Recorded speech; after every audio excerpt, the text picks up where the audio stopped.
Student, स्वागत है आप सभी का यूट्यूब चैनल रस्तोगी कोचिंग में। आज के इस वीडियो में क्लास 12 के भौतिक विज्ञान अभ्यास 1 के एनसीईआरटी प्रश्नों को हल करके बताया जाएगा। तो एक एक प्रश्न को जो है आप सभी विद्यार्थी अच्छे से समझिएगा। जहां आपको समझ में नहीं आएगा वहां पर आप सभी विद्यार्थी जरूर कमेंट कीजिएगा। तो पिछले भाग में यह चैप्टर क्या हुआ था, समाप्त हो गया था। तो 26 भाग तक जो है थ्योरी का वीडियो बना है। यदि उस भाग का वीडियो आप नहीं देखे होंगे तो प्लेलिस्ट में वीडियो है, वहां से जाकर के वीडियो को देख सकते हैं। तो एनसीईआरटी प्रश्न हल करने से पहले जो है फार्मूला के बारे में अध्ययन करेंगे कि इस चैप्टर में कौन कौन से फार्मूला लगेगा। तो यहाँ पर सबसे पहला फार्मूला आपको याद रखना है कूलाम का नियम। अब कूलाम का नियम क्या होता है, तो एफ बराबर होता है 1/4 पाई एप्सिलॉन 0 Q1 Q2 बटा क्या होता है आर स्क्वायर होता है। ये किनका नियम है, कूलाम के नियम से। और किसका सूत्र है, तो यह जो है जो है वैद्युत बल है। किसका बल है, वैद्युत बल का सूत्र है। और वैद्युत बल का मात्रक क्या होता है, तो न्यूटन होता है। आपको याद रखना है बल का मात्रक क्या है, न्यूटन होता है। अगर यहाँ पर 1/4 पाई एप्सिलॉन 0 को अगर हटा दे तो उसका मान क्या होता है, 9 गुणे 10 के पावर 9 होता है। 1/4 पाई एप्सिलॉन का याद रखिए, इसका मान क्या होता है 9 गुणे 10 के पावर 9 Q1 Q2 बटा आर स्क्वायर। इसका मात्रा बगल में लिख लेंगे, न्यूटन होता है। अब दूसरा सूत्र है वैद्युत क्षेत्र की तीव्रता। अब वैद्युत क्षेत्र की तीव्रता का सूत्र क्या होता है, तो E बराबर वैद्युत बल बटा आवेश। तो वैद्युत बल को F से दिखाते हैं और आवेश को Q से दिखाते हैं। और तीसरा सूत्र है वैद्युत क्षेत्र की तीव्रता। इसमें बहुत ज्यादा तीव्रता पढ़ना है, तो आपको याद रखना है कौन सूत्र कहाँ पे लागू होगा, जब प्रश्न पढ़ने पर ही पता चलेगा। अगर मान लीजिए प्रश्न नंबर 2 को हमको लागू करना है तो उस प्रश्न में बल का मान और आवेश का मान दिया रहेगा, तभी जाकर के जो है वैद्युत क्षेत्र की तीव्रता E बराबर F बटा Q लागू करेंगे। अगर प्रश्न में V का मान दिया है और D का मान दिया है तो यह सूत्र लागू करेंगे। तो वैद्युत क्षेत्र की तीव्रता जो है सूत्र क्या है, E बराबर F बटा Q और E बराबर जो है V बटा D। यहाँ पर मात्रा क्या है, न्यूटन प्रति कूलाम। न्यूटन प्रति कूलाम बल का मात्रा न्यूटन होता है और Q का मात्रा क्या होता है, कूलाम होता है। और यहाँ से अगर मात्रक देखेंगे तो इसका मात्रक वोल्ट प्रति क्या हो जाएगा, मीटर हो जाएगा। तो यहाँ पे दो मात्रक है, चाहे तो दोनों मात्रक भी लिख सकते हैं, न्यूटन प्रति कूलाम, दूसरा मात्रक वोल्ट प्रति मीटर लिख सकते हैं। अगला सूत्र है वैद्युत क्षेत्र की तीव्रता। अब इस सूत्र का भी बहुत ज्यादा प्रयोग है। E बराबर 1/4 पाई एप्सिलॉन 0 Q बटा आर स्क्वायर। यह किसका सूत्र है, वैद्युत क्षेत्र की तीव्रता का सूत्र है। और इसका मात्रक क्या है, न्यूटन प्रति क्या रहेगा, कूलाम रहेगा। अगर अच्छी स्थिति की बात कहा जाए कि अच्छी स्थिति में वैद्युत क्षेत्र की तीव्रता कितना होता है, तो याद रखेंगे अच्छी स्थिति में वैद्युत क्षेत्र की तीव्रता का मान होता है E बराबर होता है 1/4 पाई एप्सिलॉन 0 2p बटा क्या है आर का क्यूब है। यह किसका सूत्र है, अच्छी स्थिति में वैद्युत क्षेत्र की तीव्रता का सूत्र है। अगला देखेंगे निर अच्छी स्थिति में वैद्युत क्षेत्र की तीव्रता। तो निर अच्छी स्थिति में वैद्युत क्षेत्र की तीव्रता E बराबर होता है 1/4 पाई एप्सिलॉन 0 p बटा क्या है आर का क्यूब होता है। याद रखेंगे सूत्र में क्या अंतर है, यहाँ 2 है और यहाँ पे 2 नहीं है, बस ये ध्यान देना है। इस सूत्र में आपको 2p याद रखेंगे, इसमें आपको केवल p याद रखेंगे। तो p बटा आर का क्यू है और यहाँ 2p बटा आर का क्यू है। 1/4 पाई एप्सिलॉन 0 इसमें भी है, 1/4 पाई एप्सिलॉन 0 इसमें भी है। तो अच्छी स्थिति में वैद्युत क्षेत्र की तीव्रता जो है आप लोग समझ में आ गया होगा। अगला हमारा सूत्र होता है वैद्युत विभव। वैद्युत विभव का सूत्र होता है वैद्युत ऊर्जा बटा आवेश होता है। तो वैद्युत ऊर्जा को W से प्रदर्शित करते हैं और आवेश को जो है कूलाम मतलब Q से प्रदर्शित करते हैं। तो W बटा Q होगा। और इसका मात्रक अगर देखा जाए तो वोल्ट भी होता है और उसका दूसरा मात्रक जो होता है जूल प्रति कूलाम भी होता है, क्योंकि W का मात्रक जूल हो जाएगा और Q का मात्रक जो है कूलाम हो जाएगा। और वैद्युत विभव का सूत्र देखिए कितना है, यहाँ एक सूत्र हो गया। दूसरा सूत्र आप समझेंगे, वैद्युत विभव का जो सूत्र होता है V बराबर होता है 1/4 पाई एप्सिलॉन 0 Q बटा आर होता है। तो वैद्युत सूत्र का ये भी सूत्र है और वैद्युत विभव का ये भी सूत्र है। अगला जो है अच्छी स्थिति में, अब याद रखेंगे अच्छी स्थिति में भी वैद्युत विभव होता है। तो अच्छी स्थिति में वैद्युत विभव का सूत्र क्या होता है, तो V बराबर 1/4 पाई एप्सिलॉन 0 p बटा आर का स्क्वायर है। तो ये सभी सूत्र को जो है आप सभी विद्यार्थी पहले अपने कॉपी में नोट कर लीजिएगा, क्योंकि इसी सूत्र की सहायता से जो है एनसीईआरटी प्रश्न को हल करके बताया जाएगा। तो पहले सूत्र को शॉर्ट स्क्रीन ले लीजिए और अपने कॉपी में इसको जरूर नोट कर लीजिए। अब अगला हम लोग सूत्र समझेंगे वैद्युत द्विध्रुव आघूर्ण। अब वैद्युत द्विध्रुव आघूर्ण का सूत्र क्या होता है, तो P बराबर होता है Q गुणे 2L होता है, Q गुणे 2l। क्यू का नाम क्या है? आवेश है, और 2l का नाम है दोनों आवेशों के बीच की दूरी है। ध्यान देंगे, 2l का नाम दोनों आवेशों के बीच की दूरी है। बल युग्म आघूर्ण टाउ का सूत्र होता है पीई साइन थीटा होता है। पीई क्या होता है? Sine theta. पी का नाम क्या है? वैद्युत द्विध्रुव आघूर्ण होता है, और ई का नाम होता है वैद्युत क्षेत्र की तीव्रता होता है। अगला सूत्र है वैद्युत स्थितिज ऊर्जा U बराबर होता है 1/4 पाई एप्सिलॉन 0 Q1 Q2 बट्टा क्या है? R होता है। यह सूत्र भी बहुत IMP है, क्योंकि इसी सूत्र पर भी न्यूमेरिकल हल करना है। तो सूत्र क्या है? 1/4 पाई एप्सिलॉन 0 Q1 Q2 बट्टा क्या है? R। इसका मात्रक क्या होता है? तो इसका मात्रक जूल होता है। अब यहाँ पे देखेंगे एक ईवी मतलब एक ईवी का मतलब 1 इलेक्ट्रॉन वोल्ट में कितने जूल होते हैं? तो 1 इलेक्ट्रॉन वोल्ट में 1.6 × 10⁻⁻19 जूल होते हैं। याद रखिए, क्योंकि इसका भी ज़रूरत है, क्योंकि बीच बीच में जो है जब मान भरना रहेगा तो इसकी ज़रूरत पड़ेगा। और एप्सिलॉन 0 का मान क्या होता है? तो एप्सिलॉन 0 का मान 8.85 × 10⁻12 कूलाम का स्क्वायर प्रति न्यूटन मीटर का स्क्वायर होता है। ये किसका मान है? तो एप्सिलॉन 0 कह सकते हैं, और एप्सिलॉन नॉट भी इसको कहा जाता है। और ई का मान कितना है? तो ई का मान 1.6 × 10⁻19 कूलाम होता है। और ई का नाम क्या है? इलेक्ट्रॉन पर आवेश इसका नाम है। अगर लिखेंगे इलेक्ट्रॉन का द्रव्यमान कितना होता है? तो इलेक्ट्रॉन का द्रव्यमान 9.1 × 10⁻31 kg होता है, क्योंकि इस मान का भी जरूरत है, इसलिए मान को आप लोग याद रखिएगा। प्रोटॉन का द्रव्यमान कितना होता है? तो प्रोटॉन का द्रव्यमान होता है 1.66 × 10⁻27 kg होता है। तो जितना सूत्र ये बताया गया है एनसीईआरटी प्रश्न को जब हल किया जाएगा तो इसमें प्रयोग करना पड़ेगा। तो इसलिए जो है आप सभी विद्यार्थी पहले सूत्र को और मान को याद रखिएगा, तभी एनसीईआरटी प्रश्न को आप सभी विद्यार्थी हल कर पाएंगे। अब हम लोग सीखेंगे प्रश्न नंबर 1। अब प्रश्न नंबर 1 क्या है? अब प्रश्न नंबर 1 के बारे में समझेंगे।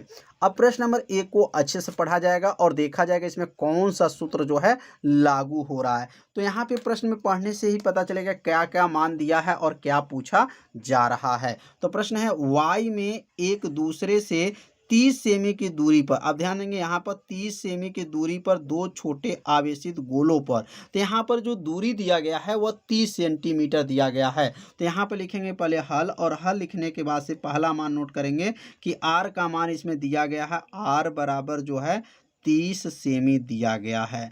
तो आर बराबर यहाँ 30 सेमी लिखेंगे, और याद रखेंगे जब सेमी दिया रहता है तो इसको जो है मीटर में बदला जाता है। सेमी को जो है किस में बदल देंगे? मीटर में बदलेंगे। तो आर बराबर क्या हो जाएगा? यहाँ पर 30 उतर जाएगा, और सेमी से जब मीटर में बदलेंगे तो 10 के पावर जो है -2 हो जाएगा, और ये क्या बन जाएगा? मीटर हो जाएगा। तो समझ में आ गया होगा, जब सेमी से किस में बदला गया? मीटर में बदला जाता है, तो 10 के पावर -2 से गुणा किया जाता है। अगर एक जीरो इसमें से कम कर दिया जाए तो r का मान क्या हो जाएगा? यहाँ पर r का मान 3 × 10 के पावर -1 हो जाएगा, क्योंकि इसमें से एक जीरो कम हो गया। तो 10 के पावर -2 था तो 10 के पावर -1 हो गया, और यहाँ क्या लिखेंगे? मीटर हो गया। तो ये किसका मान हो गया? r का मान हो गया। अब आगे देखिए गोलों पे क्रमशः पहला आवेश क्या है? 2 × 10 के पावर -7 कूलाम है, और दूसरा आवेश है 3 × 10 के पावर -7 कूलाम है। तो यहाँ पर पहला लिखेंगे Q1। अब Q1 मतलब पहला आवेश, पहला आवेश क्या है? 2 × 10 के पावर जो है -7 हो जाएगा, और C का मात्रक क्या होता है? कूलाम होता है। तो समझ में आ गया, Q1 बराबर 2 × 10 के पावर -7 कूलाम हो गया। Q2 बराबर क्या है? तो Q2 बराबर हो जाएगा, यहाँ पे लिखेंगे 3 × 10 के पावर -7 कूलाम हो जाएगा। ये Q1 हो गया, और दूसरा क्या हो जाएगा? Q2 हो गया।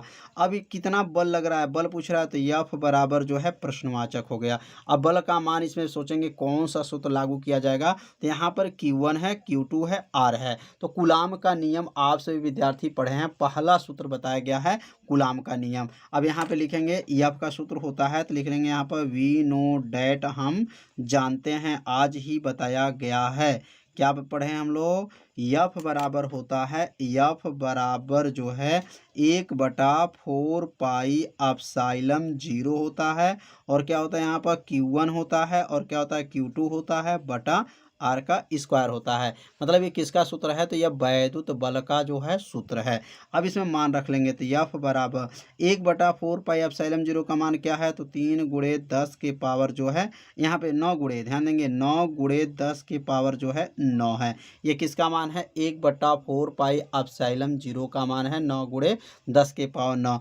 Q1 का मान क्या है, तो Q1 का मान जो है 2 गुणे क्या है, 2 गुणे 10 के पावर -7 है। Q2 का मान क्या है, 3 गुणे 10 के पावर -7 है। बटा हो जाएगा, बटा हो जाएगा। और R का मान यहाँ रखेंगे तो R का मान क्या है, 3 गुणे 10 के पावर -1 का क्या हो जाएगा, वर्ग हो जाएगा। तो यह लाइन भी आप लोग को अच्छे से समझ में आ गया होगा कि 1/4 पाई एप्सिलॉन 0 का पूरा का मान क्या होता है, तो 9 गुणे 10 के पावर 9 हो गया। Q1 का मान क्या है, तो 2 गुणे 10 के पावर -7 हो गया। और Q2 का मान क्या है, 3 गुणे 10 के पावर -7 हो जाएगा। और बटा में R का मान कितना है, तो 3 गुणे 10 के पावर -1 है, तो 3 गुणे 10 के पावर -1 का वर्ग हो गया। अब इसको सॉल्व कर लेंगे। अब सॉल्व कैसे करेंगे, तो F बराबर हो जाएगा। अब यहाँ पे 9 गुणे 2 गुणे 3 अंक वाला को एक पास कर लेंगे और घात वाले को एक पास करेंगे। तो यहाँ पे घात क्या है, 9 है और -7 मिलकर के क्या बनेगा, माइनस क्या हो जाएगा, 14 हो जाएगा। बटा हो जाएगा और 3 का वर्ग करेंगे तो 3 का वर्ग कितना होता है, तो 3 का वर्ग जो है 9 होता है। गुणे 10 के पावर क्या होगा, -1 है तो -2 घात हो जाएगा, क्योंकि घात के ऊपर जब घात रहता है तो गुणा कर दिया जाता है। तो -1 का गुणा जब 2 में करेंगे तो 2 1 9 2 -2 घात हो जाएगा। अब यहाँ पे जो है 9 से 9 को क्या करेंगे, काट देंगे। काटने के बाद से F बराबर क्या बचेगा, 2 तिहाई 6। तो यहाँ लिखेंगे 6 गुणे 10 के पावर 9 में से क्या करेंगे, 14 को घटा देंगे। तो 9 में से 14 चला जाएगा तो क्या बचेगा, माइनस जो है यहाँ बचेगा 5। और ये 2 घात ऊपर चला जाएगा तो प्लस हो गया 2। तो F बराबर कितना हो जाएगा, तो F का मान आ गया 6 गुणे 10 की पावर 2 में से 5 को घटा देंगे तो क्या बनेगा, माइनस जो है 3। अब यहाँ पे बल का मान जो आ गया 6 गुणे 10 के पावर -3 आ गया। तो अब यहाँ पे इसका मात्रक रख लेंगे। तो बल का मात्रक क्या होता है, तो बल का मात्रक जो है न्यूटन होता है। तो यही इसका क्या हो जाएगा, माना गया। तो प्रश्न नंबर 1 जो है आप लोग को अच्छे से समझ में आ गया होगा कैसे इसको हल किया गया। बहुत सरल भाषा में बताया गया है।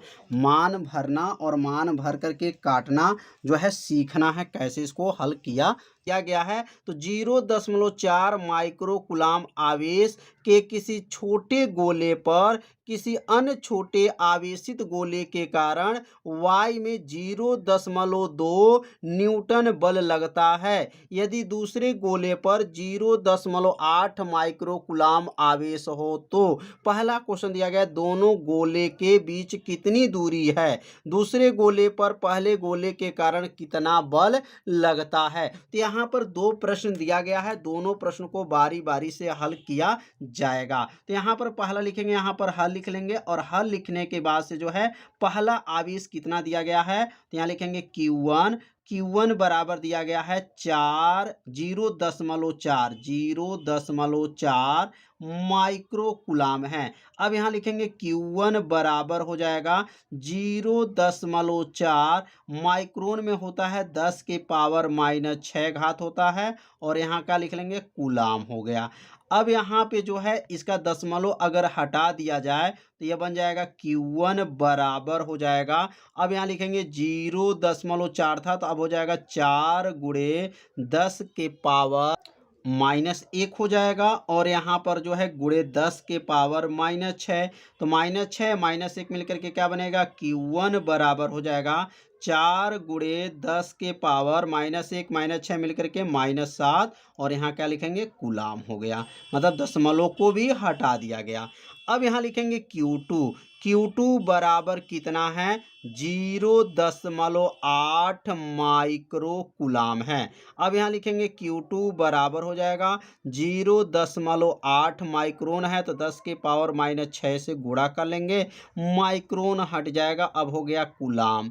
अब अगर इसका दशमलव हटाते हैं तो लिखेंगे Q2 बराबर हो जाएगा 8 गुणे 10 के पावर -1, मतलब एक स्थान दशमलव लगा था, 10 के पावर -6 हो जाएगा। अब यहाँ लिखेंगे Q2 बराबर हो जाएगा 8 गुणे 10 के पावर -1 -6 मिलकर के -7 हो जाएगा और यहाँ का लिखेंगे कूलाम हो जाएगा। तो यह हो गया Q1 और यह हो गया Q2 हो गया। तो यहाँ पे Q1 Q2 क्लियर हो गया। और F का मान क्या दिया गया है, तो F का मान 0.2 न्यूटन दिया गया है। अगर इसका भी दशमलव अगर हटा दिया जाए तो F बराबर हो जाएगा 0.2 जो था 0.2 न्यूटन है, तो इसको दशमलव अगर हटाते हैं तो यहाँ लिख लेंगे 2 गुणे क्या लिख सकते हैं यहाँ पर 2 गुणे लिख देंगे 2 गुणे 10 के पावर -1 क्योंकि एक स्थान था।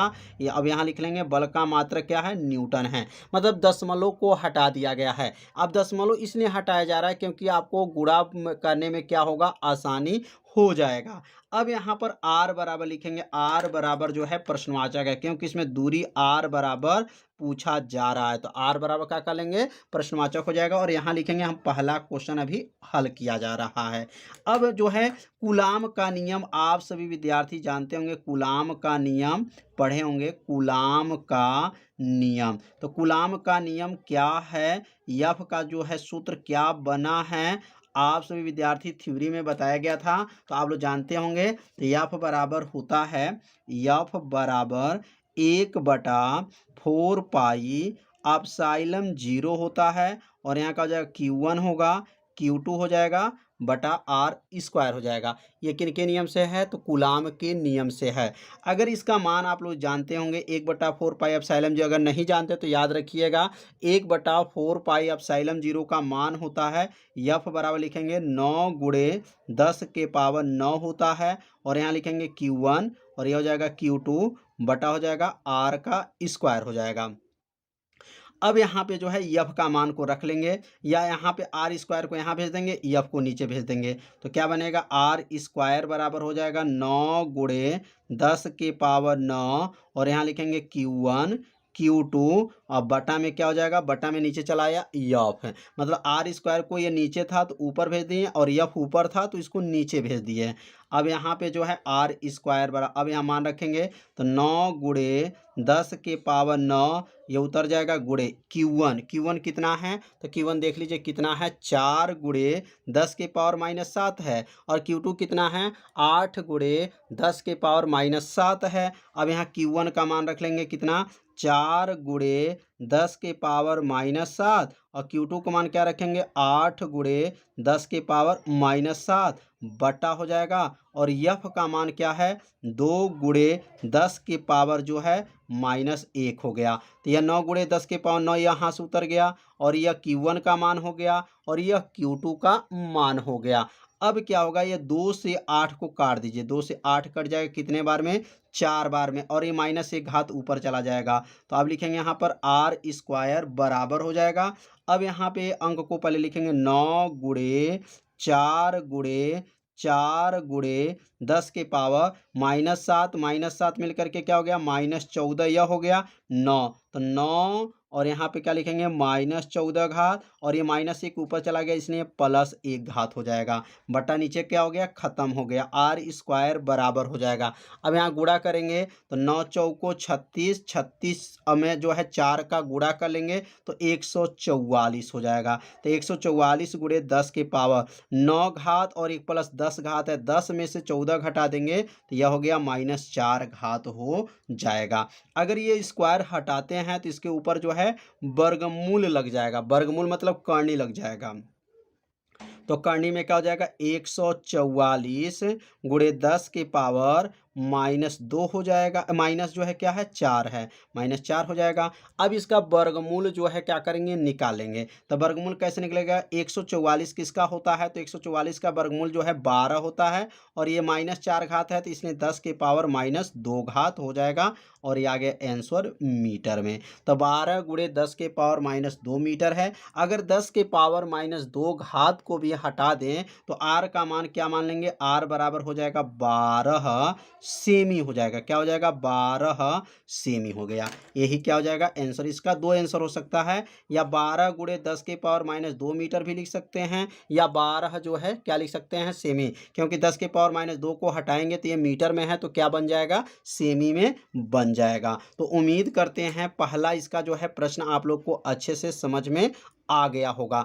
अब इसमें दूसरा प्रश्न क्या है अब दूसरा प्रश्न को भी समझ लेते हैं। अब यहाँ दूसरा प्रश्न क्या लिखा गया है दूसरे गोले पर पहले गोले के कारण कितना बल लगता है। तो बल इसमें कितना लगा था तो 0.2 न्यूटन बल लगा था तो उतना ही बल जो है विपरीत दिशा में लगेगा। क्यों लगेगा क्योंकि एक आवेश प्लस होता है तो एक आवेश क्या होता है माइनस होता है। तो यहाँ पे जो है कूलाम के नियम से लिख लेंगे कि पहले आवेश जो है धनात्मक है, दूसरा आवेश ऋणात्मक है, तो उस पर लगने वाला बल जो है क्या होगा, 0.2 न्यूटन ही बल लगेगा। तो नीचे 2 लाइन और लिख लेंगे बी के लिए।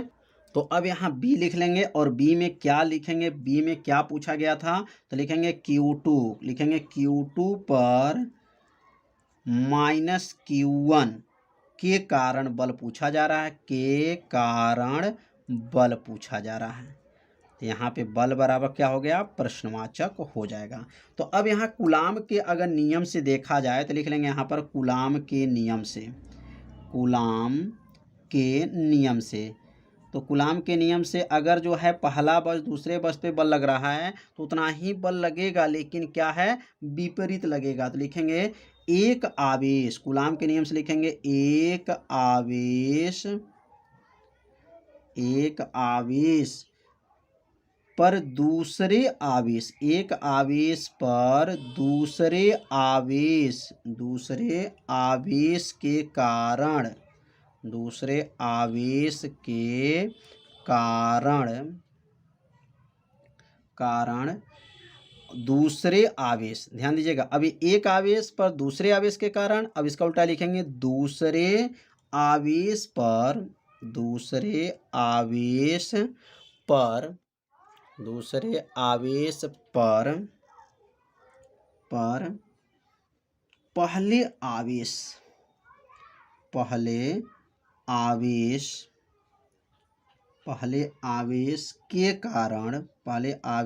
के कारण बल के बराबर तथा विपरीत के कारण बल के बराबर, मतलब बल उतना ही लगेगा लेकिन वह विपरीत लगेगा। तो बल के बराबर तथा विपरीत होता है, तथा क्या लिखेंगे, तथा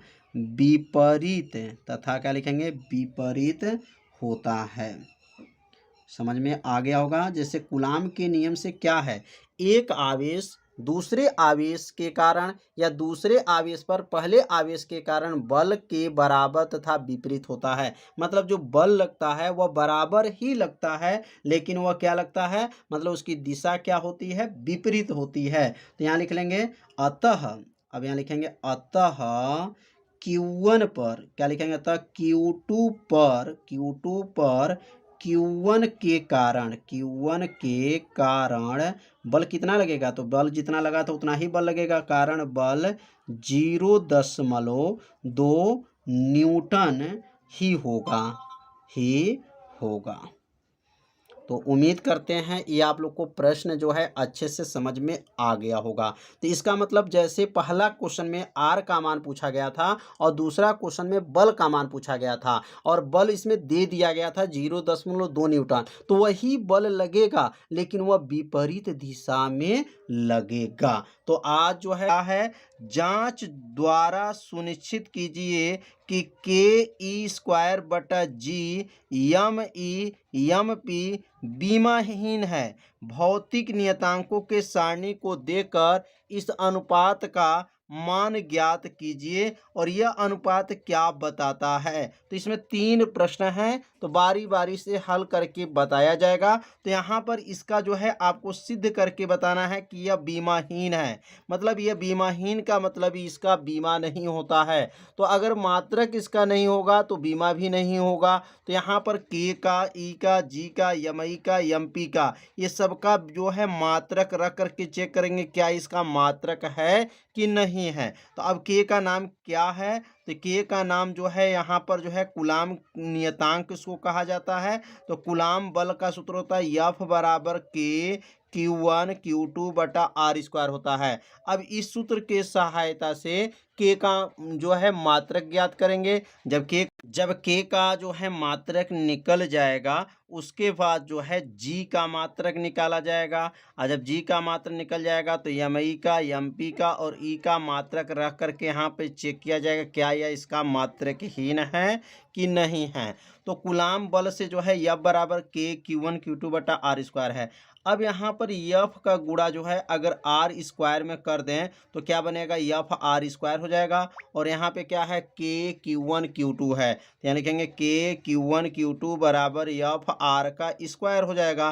तो अब के बराबर क्या होगा, तो यह Q1 Q2 को नीचे भेज देंगे क्योंकि यह गुणा है तो क्या बन जाएगा, भाग बन जाएगा।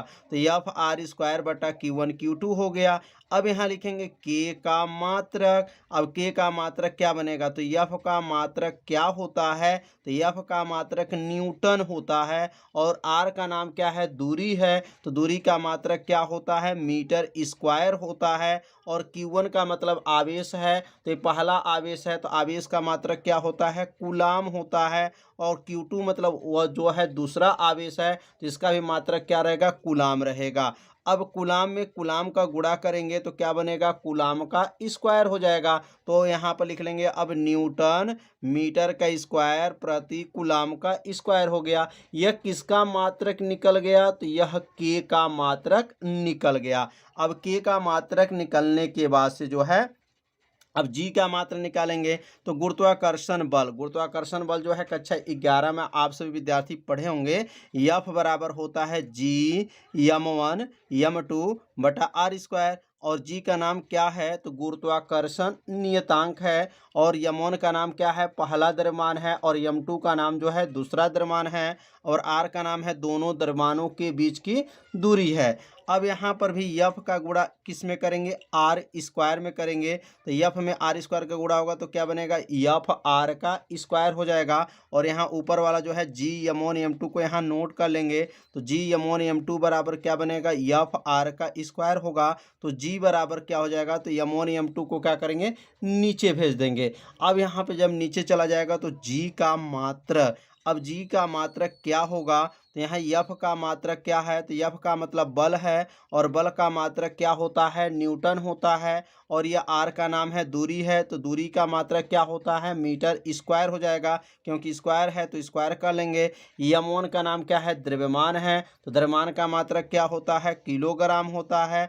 m2 का मात्रक भी क्या होगा, किलोग्राम होगा। अब माने किलोग्राम मतलब किग्रा का जब गुणा करेंगे तो क्या बन जाएगा, किग्रा का स्क्वायर हो जाएगा। तो मात्रक क्या आ गया, तो जी का मात्रक आया न्यूटन मीटर का स्क्वायर प्रति किग्रा का स्क्वायर। ये किसका मात्रक आ गया, यह जी का मात्रक आ गया। तो के का मात्रक और जी का मात्रक निकल गया।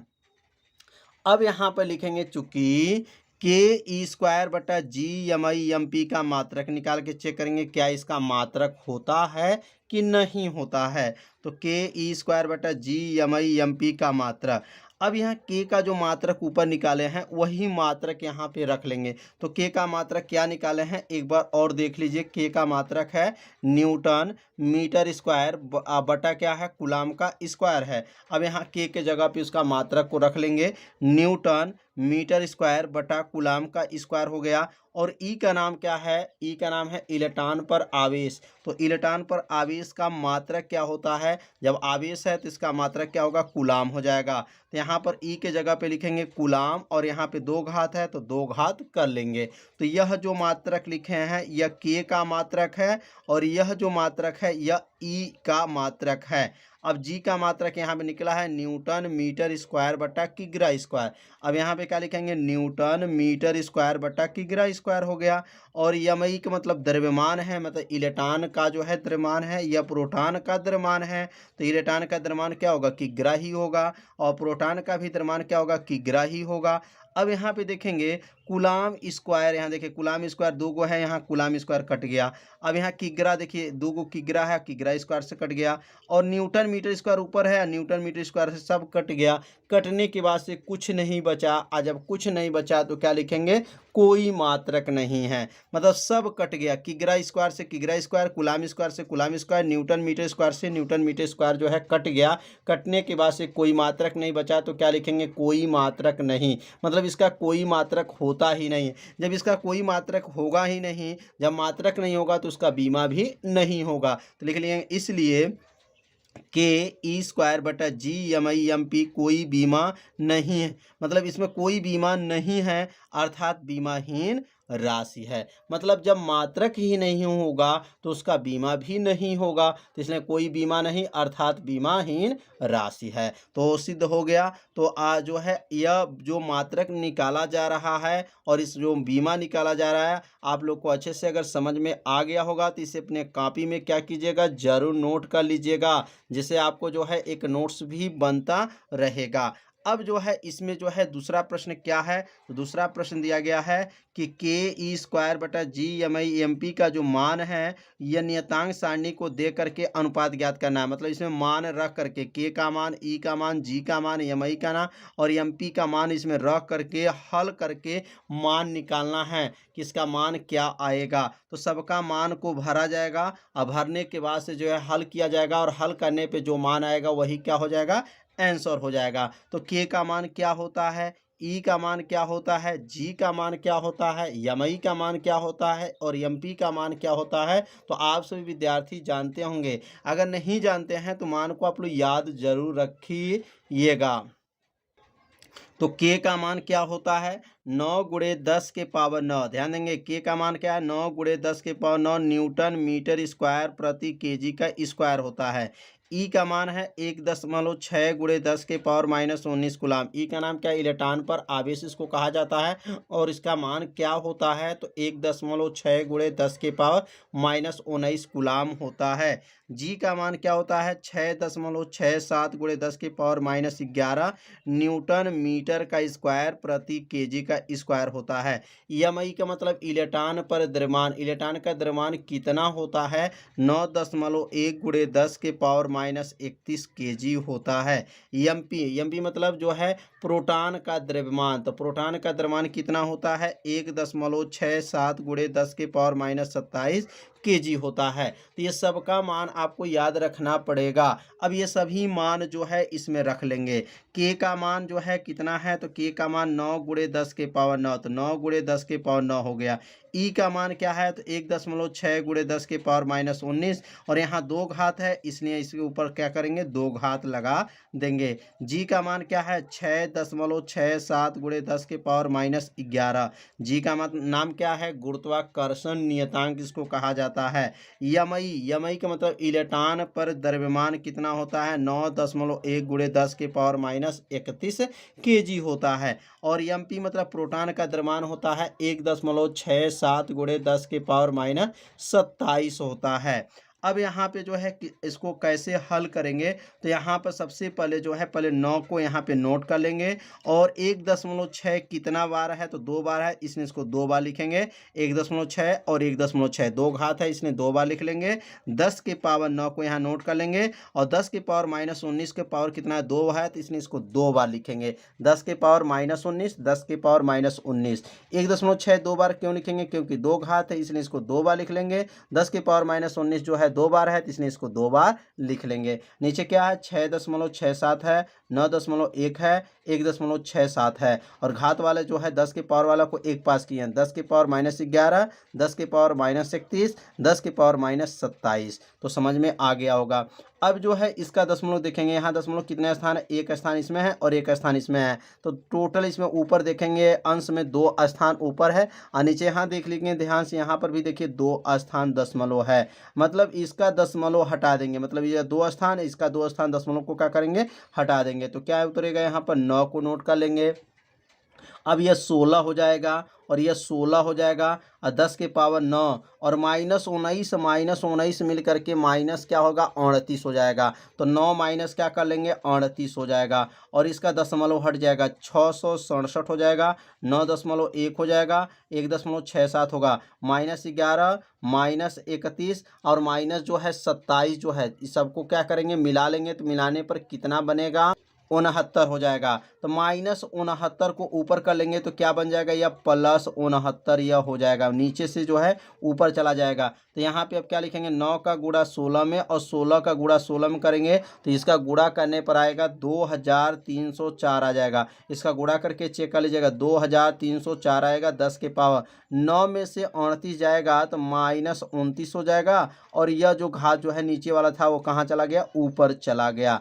अब इसका गुणा 667 का गुणा 9.1 में करेंगे, जितना उत्तर आएगा 1.67 में करेंगे। इन तीनों का जब गुणा करेंगे तो गुणा करने पर कितना आ जाएगा, तो यहाँ पर आएगा 10,100 जो है 36, 10,136.399 आ जाएगा। अब इसमें से जो है 29 को घटा देंगे तो कितना घात हो जाएगा, 40 घात हो जाएगा। तो 69 में से 29 घटेगा तो कितना हो जाएगा, 40 हो गया। अब यहाँ पे 40 होने के बाद से जो है अब यहाँ पर 10 के पावर, यहाँ पे देखिए यहाँ पर यहाँ से 1 2 3 4 4 स्थान इधर दशमलव घुसका देंगे।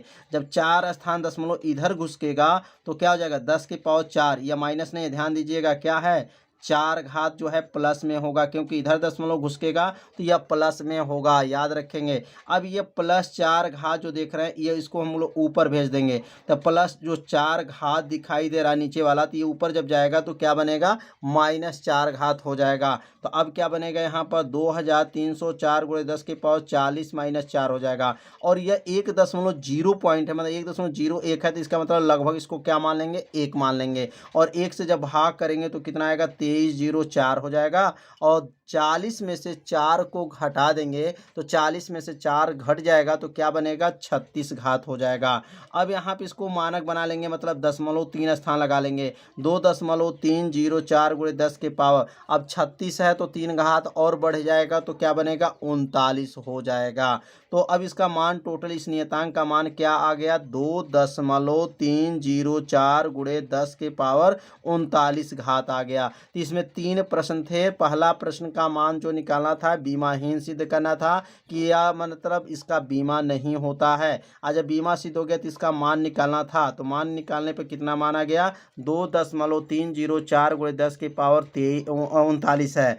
अब यह अनुपात क्या बताता है, तो यह अनुपात बताता है कि गुरुत्वीय बल की तुलना में वैद्युत बल क्या होते हैं, अत्यंत प्रबल होते हैं। यह अनुपात मतलब के का नाम क्या है, मतलब यह वैद्युत जो है गुरुत्वाकर्षण जो है वैद्युत बल का जो है नियतांक कहा जाएगा, और जी का नाम क्या है, गुरुत्वाकर्षण नियतांक है। तो दोनों के अनुपात में क्या क्या है, तो दोनों अनुपात यह बताया कि जो गुरुत्वीय बल होते हैं उनके तुलना में वैद्युत बल जो होते हैं वह अत्यंत क्या होते हैं, प्रबल होते हैं। मतलब कौन शक्तिशाली होता है, तो वैद्युत बल जो है बहुत शक्तिशाली होता है और गुरुत्वीय बल जो है उतना शक्तिशाली नहीं होता है। तो उम्मीद करते हैं यह प्रश्न आप लोग को अच्छे से समझ में आ गया होगा। थोड़ा सा यह बड़ा प्रश्न था लेकिन बहुत सरल भाषा में इसको बताया। चार्ज का जो है एक क्या है, तो किसी वस्तु का वैद्युत आवेश क्वांटीकृत है, इस प्रकथन से क्या तात्पर्य है। मतलब किसी वस्तु का जो है वैद्युत आवेश जो है क्वांटीकृत है, तो इसका अर्थ क्या है, इसके बारे में जो है बताना है। तो इसका उत्तर हो जाएगा, किसी वस्तु का आवेश क्वांटीकृत है, तो इस कथन का तात्पर्य यह है कि हम किसी वस्तु को जितना चाहे उतना आवेश नहीं दे सकते हैं। मतलब जितना चाहते हैं उतना आवेश जो है नहीं दिया जा सकता है, अर्थात वस्तु के आवेशों के न्यूनतम इकाई के पूर्ण गुणजों में ही दिया जा सकता है। मतलब जितना चाहे उतना आवेश नहीं दे सकते हैं, केवल उसके जो है आवेशों के जो गुणज होते हैं उसी गुणजों के आधार पर ही जो है उसमें जो है आवेश दिया जाता है। तो इसका अर्थ यह हुआ कि किसी वस्तु का आवेश का क्वांटीकृत मतलब हो गया क्वांटम करना है, मतलब संख्या को गणना करना है। तो इसे गणितीय रूप में कैसे लिखा जाता है, तो यहाँ लिख लेंगे, गणितीय रूप में किसी पिंड का आवेश Q बराबर क्या होता है, n ही होता है। अब इसी सूत्र के सहायता से जो है उसकी गणना किया जाता है। अब n का नाम क्या है, तो n का नाम जो है एक पूर्णांक है जो इलेक्ट्रॉनों की संख्या कहा जाता है। क्या कहा जाता है, इलेक्ट्रॉनों की संख्या कहा जाता है। और E का नाम क्या है, इलेक्ट्रॉन पर जो है आवेश होता है। तो समझ में आ गया होगा कि आवेश क्वांटीकृत का मतलब होता है आवेश की गणना करना। और गणना कैसे करेंगे, तो Q बराबर Ni के सूत्र के सहायता से ही आवेश की जो जो है गणना किया जाएगा। तो जो है प्रश्न नंबर 4 का ये जो है आप लोग को अच्छे से समझ में आ गया होगा। तो इसे अपने कॉपी में इस उत्तर को जो है ज़रूर लिख लीजिए और इसे 2 बार पढ़िए, उत्तर आपको क्या होगा, याद हो जाएगा। अब अगला जो प्रश्न है, बी वाला प्रश्न है, क्या प्रश्न है?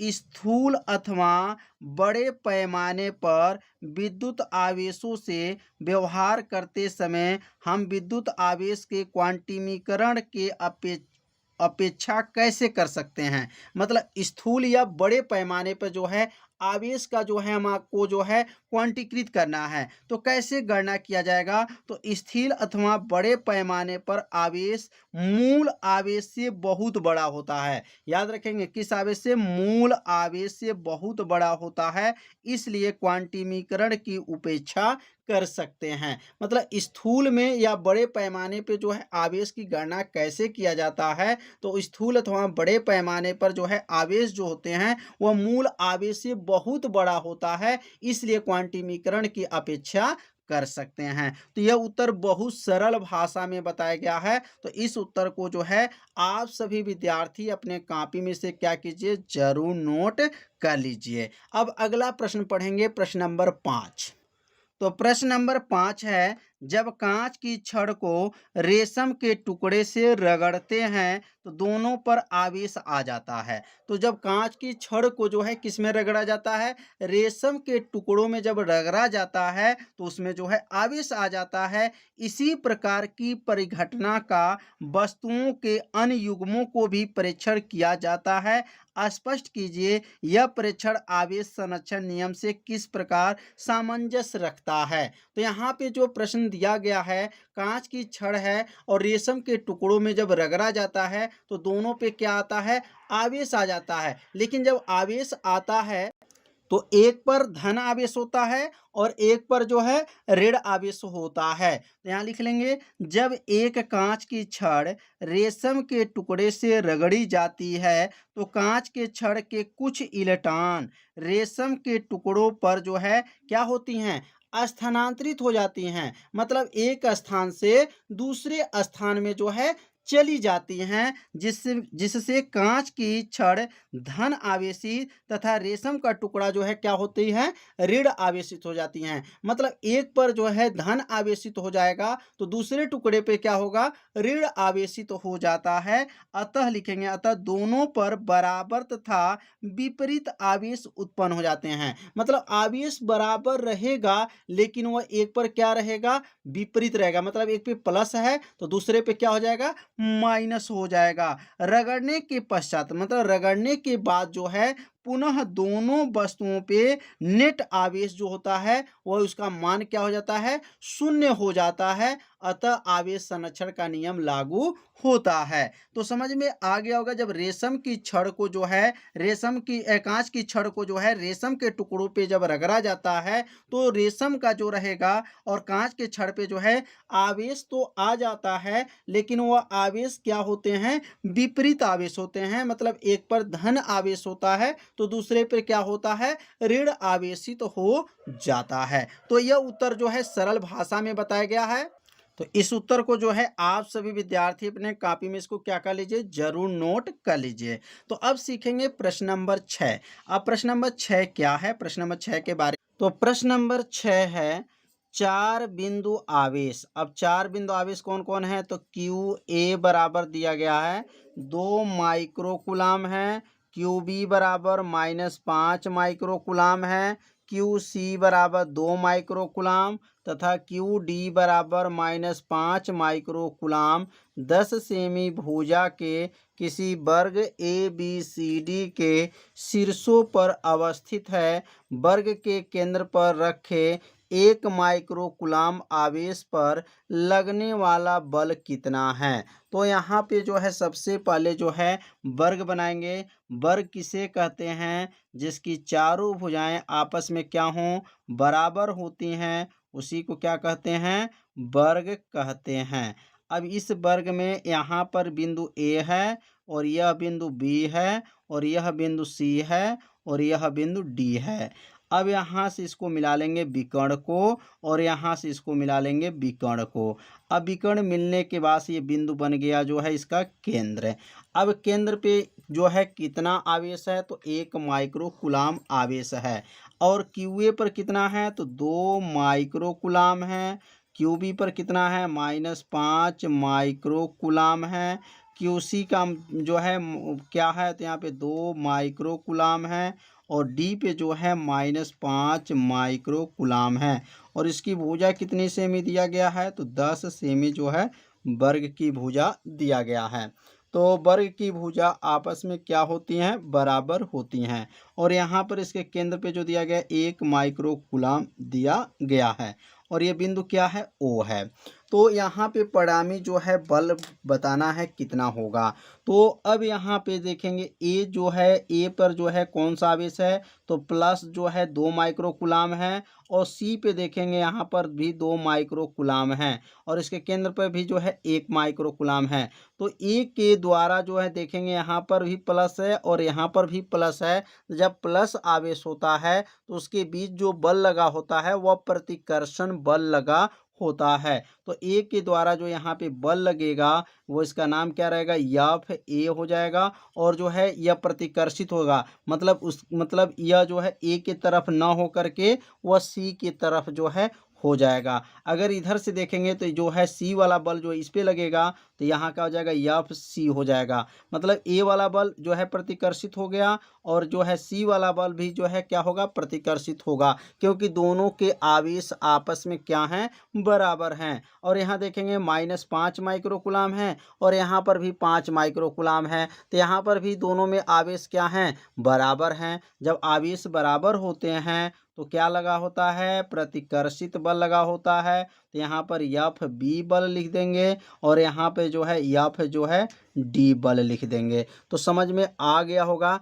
अब यहाँ पे जितना, अब यहाँ से देखेंगे अगर यहाँ से इसकी दूरी जो है मालूम नहीं है, अगर इसकी दूरी को अगर यहाँ से लेकर के यक्स मान लें, यह भी यक्स मान लें और ये भी यक्स मान लें और ये भी यक्स मान लें। तो अब यहाँ ध्यान देंगे, यहाँ से अगर ये देखेंगे सी तक तो यहाँ 2 आवेश है, पहला 1 माइक्रो कूलाम है तो दूसरा जो है 2 माइक्रो कूलाम है। अगर इधर देखेंगे ओ से ए की तरफ तो यहाँ 1 माइक्रो कूलाम है और यहाँ 2 माइक्रो कूलाम है। इसके बीच की दूरी यक्स है और इसके बीच की भी दूरी क्या है, यक्स है। तो यहाँ पे 2 आवेशों के बीच लगने वाले बल जो है यहाँ एफ ए और यहाँ पर एफ सी। अब दोनों का परिणामी बल क्या होगा, तो यहाँ प्रतिकर्षित बल लग रहा है इसलिए परिणामी बल क्या होगा, 0 होगा। जैसे कलम देख रहे हैं, कलम में मतलब इधर जो है एक और बल लग गया और एक और बल लग गया तो बीच में इसका परिणामी बल क्या हो जाएगा, 0 हो जाएगा। मतलब इधर से भी खींचिए और इधर से भी खींचिए तो इसका परिणामी बल क्या मानेंगे, 0 मानेंगे। तो अब यहाँ पे लिख लेंगे कि एफ ए तथा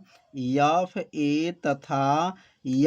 जो है सी, एफ ए तथा एफ सी में परिणामी बल जो होगा क्या हो जाएगा, परिणामी बल क्या हो जाएगा, 0 होगा। परिणामी बल 0 होगा।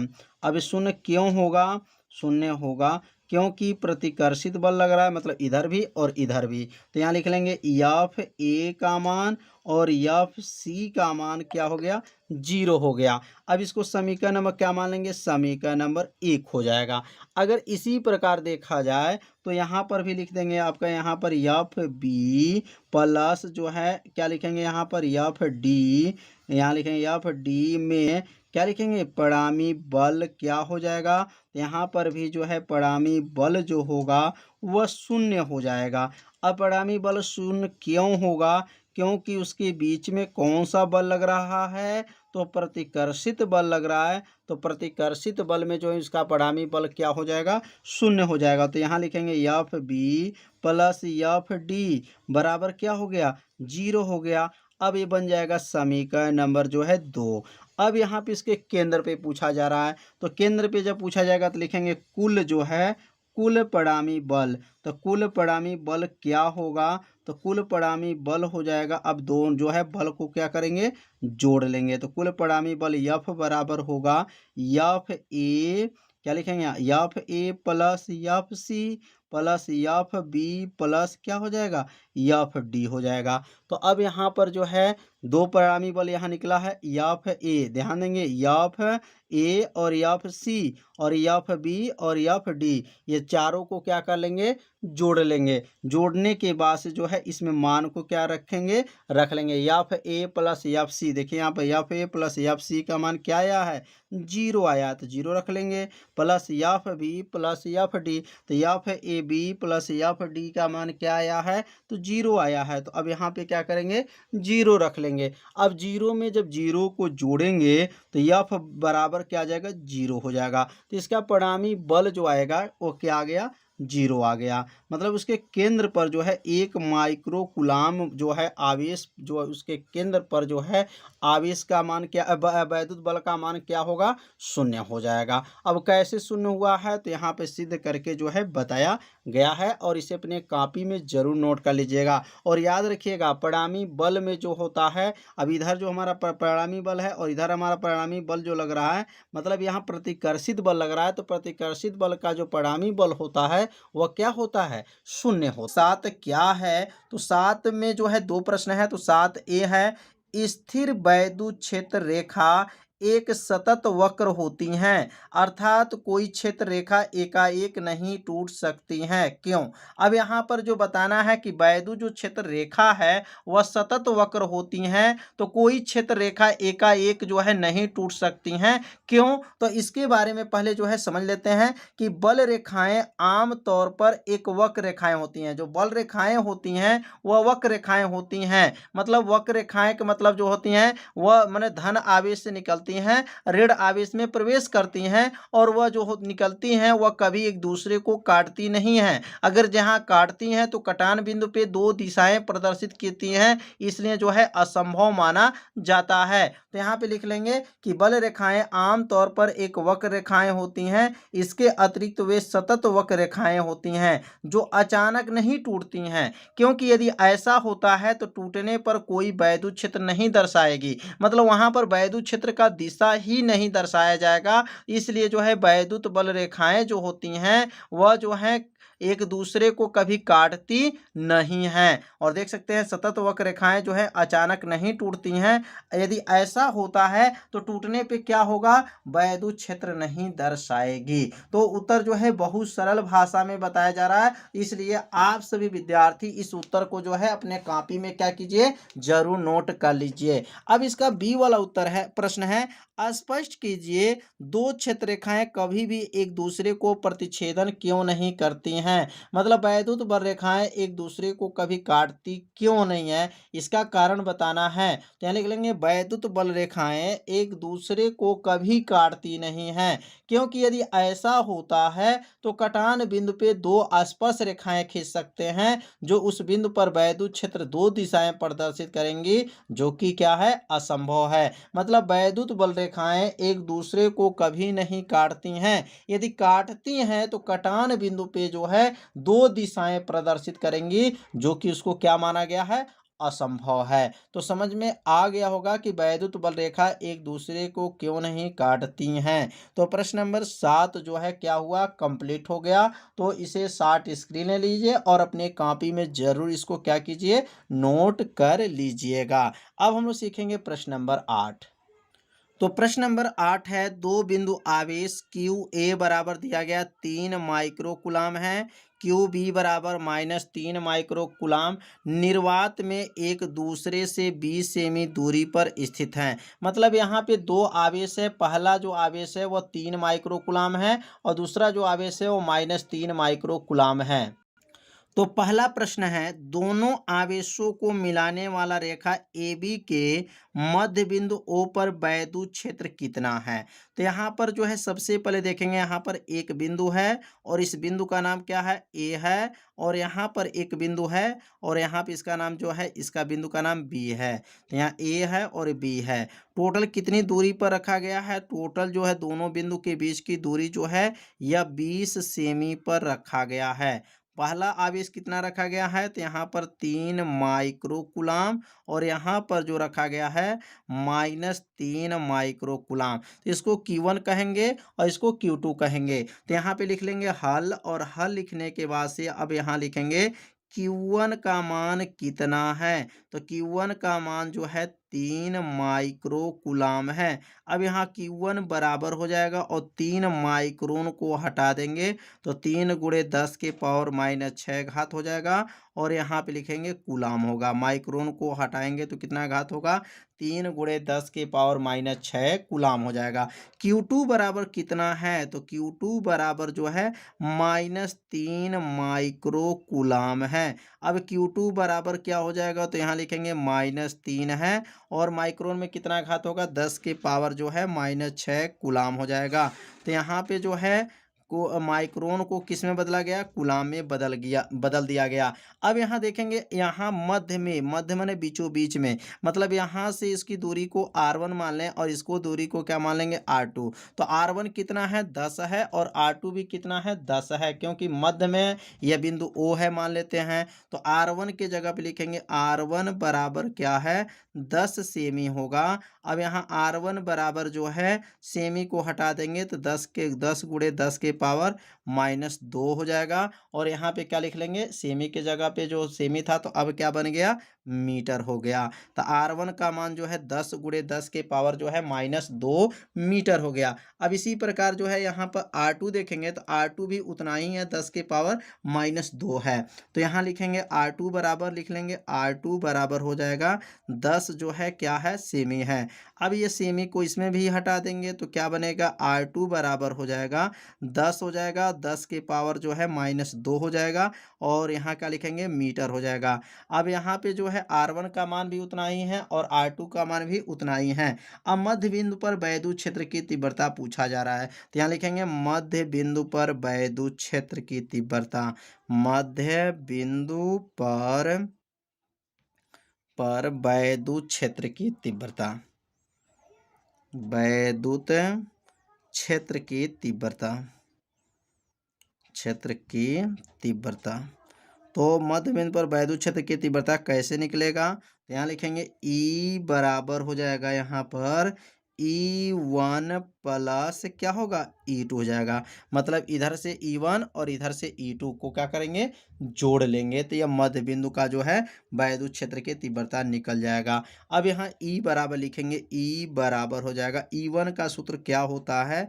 तो 1/4 पाई एप्सिलॉन 0 हो जाएगा और यहाँ लिखेंगे Q1 बटा R1 का स्क्वायर और यहाँ पे क्या हो जाएगा? 1/4 पाई एप्सिलॉन 0 और यहाँ क्या लिखेंगे? Q2 बटा क्या बनेगा? R2 का यहाँ पर स्क्वायर हो जाएगा। मतलब यह E1 है तो इसने Q1 R1 और यह E2 है तो इसने Q2 R2 हो जाएगा। तो अब इसमें से देखेंगे कॉमन क्या ले सकते हैं। तो इसमें से कॉमन जो है 1/4 पाई एप्सिलॉन 0 जो है कॉमन दिखाई दे रहा है। तो E बराबर हो जाएगा और यहाँ लिखेंगे 1/4 पाई एप्सिलॉन 0 कॉमन हो गया और यहाँ क्या लिखेंगे? Q1 बटा R1 का स्क्वायर प्लस यहाँ क्या हो जाएगा? Q2 बटा R2 का स्क्वायर हो जाएगा। अब यहाँ पे Q1 का मान, Q2 का मान, R1 का मान, R2 का मान रख लेंगे तो E बराबर हो जाएगा और इसका मान तो आप लोग जानते होंगे क्या होता है? 9 गुणे 10 के पावर 9 Q1। अब Q1 कितना था? 3 माइक्रोन था तो 3 गुणे 10 के पावर -6 हो जाएगा बटा R1 का मान क्या था? 10 गुणे 10 के पावर -2 का क्या हो जाएगा? यहाँ पर स्क्वायर हो जाएगा और यहाँ प्लस, और Q2 का मान माइनस था लेकिन याद रखिएगा माइनस का प्रयोग नहीं करेंगे। इसमें -3 माइक्रो कूलाम था तो यहाँ ए बी दिशा की बात करें, ए से बी की ओर जब जाएंगे तो यहाँ पे जो है माइनस का प्रयोग नहीं किया जाता है। माइनस को छोड़ देंगे, 3 गुणे 10 के पावर क्या है? -6 बटा और यहाँ क्या था? 10 गुणे 10 के पावर -2 का क्या हो जाएगा? स्क्वायर हो जाएगा। तो यह माइनस क्यों छोड़ देंगे? क्योंकि मतलब मध्य बिंदु में जब निकाला जाता है तो यह आवेश जो है क्या हो जाएगा? धनात्मक माना जाता है। अब यहाँ लिखेंगे E बराबर हो जाएगा और यहाँ क्या लिखेंगे? 9 गुणे 10 के पावर 9 हो जाएगा। अब यहाँ दोनों का हर को अगर ध्यान से देखा जाए तो दोनों का हर आपस में क्या है? बराबर हैं। तो 3 और 3 ये जोड़ेंगे तो क्या बनेगा? 6 गुणे 10 के पावर -6। मतलब अगर इसका 10 के पावर -6, 10 के पावर -6, तो 10 के पावर -6 क्या करेंगे, नोट कर लेंगे। इसको घात को जोड़ा नहीं जाता है, क्योंकि बीच में जब प्लस रहता है तो यहाँ पे जितना पावर यहाँ है और जितना पावर यहाँ है, यही पावर को यहाँ नोट कर लेंगे और 3 3 जोड़ लेंगे, क्या बनेगा, 6 हो जाएगा बटा। और यहाँ 10 देखें, दोनों का हर आपस में क्या है, बराबर है, तो इसने 10 गुणे 10 के पावर -2 के ऊपर क्या घात हो जाएगा, 2 घात हो जाएगा। मतलब दोनों का हर आपस में क्या है, बराबर है। अब यहाँ लिखेंगे ई बराबर होगा 9 में 6 का गुणा करेंगे तो 9 6 के 54 हो जाएगा। 10 के पावर 9 में से 6 घटा देंगे तो 3 घात हो जाएगा, बटा हो जाएगा। 10 का वर्ग क्या हो जाएगा, 100 हो जाएगा। और 10 की पावर जो है 2 दूना 4 -4 घात हो जाएगा। तो यह भी लाइन आप लोग को समझ में आ गया होगा। ये 4 घात ऊपर चला जाएगा तो ई बराबर हो जाएगा, ई बराबर 54 गुणे 10 के पावर 3 प्लस 4 घात ऊपर चला गया, बटा में क्या हो गया, 100 हो गया। अब 100 यह हो गया 3 घात और 4 4 3 क्या हो जाएगा, 7 हो जाएगा। तो ई बराबर हो जाएगा यहाँ पर, तो 54 यहाँ नोट कर लेंगे, 54 गुणे 10 के पावर 7 बटा 100 हो जाएगा।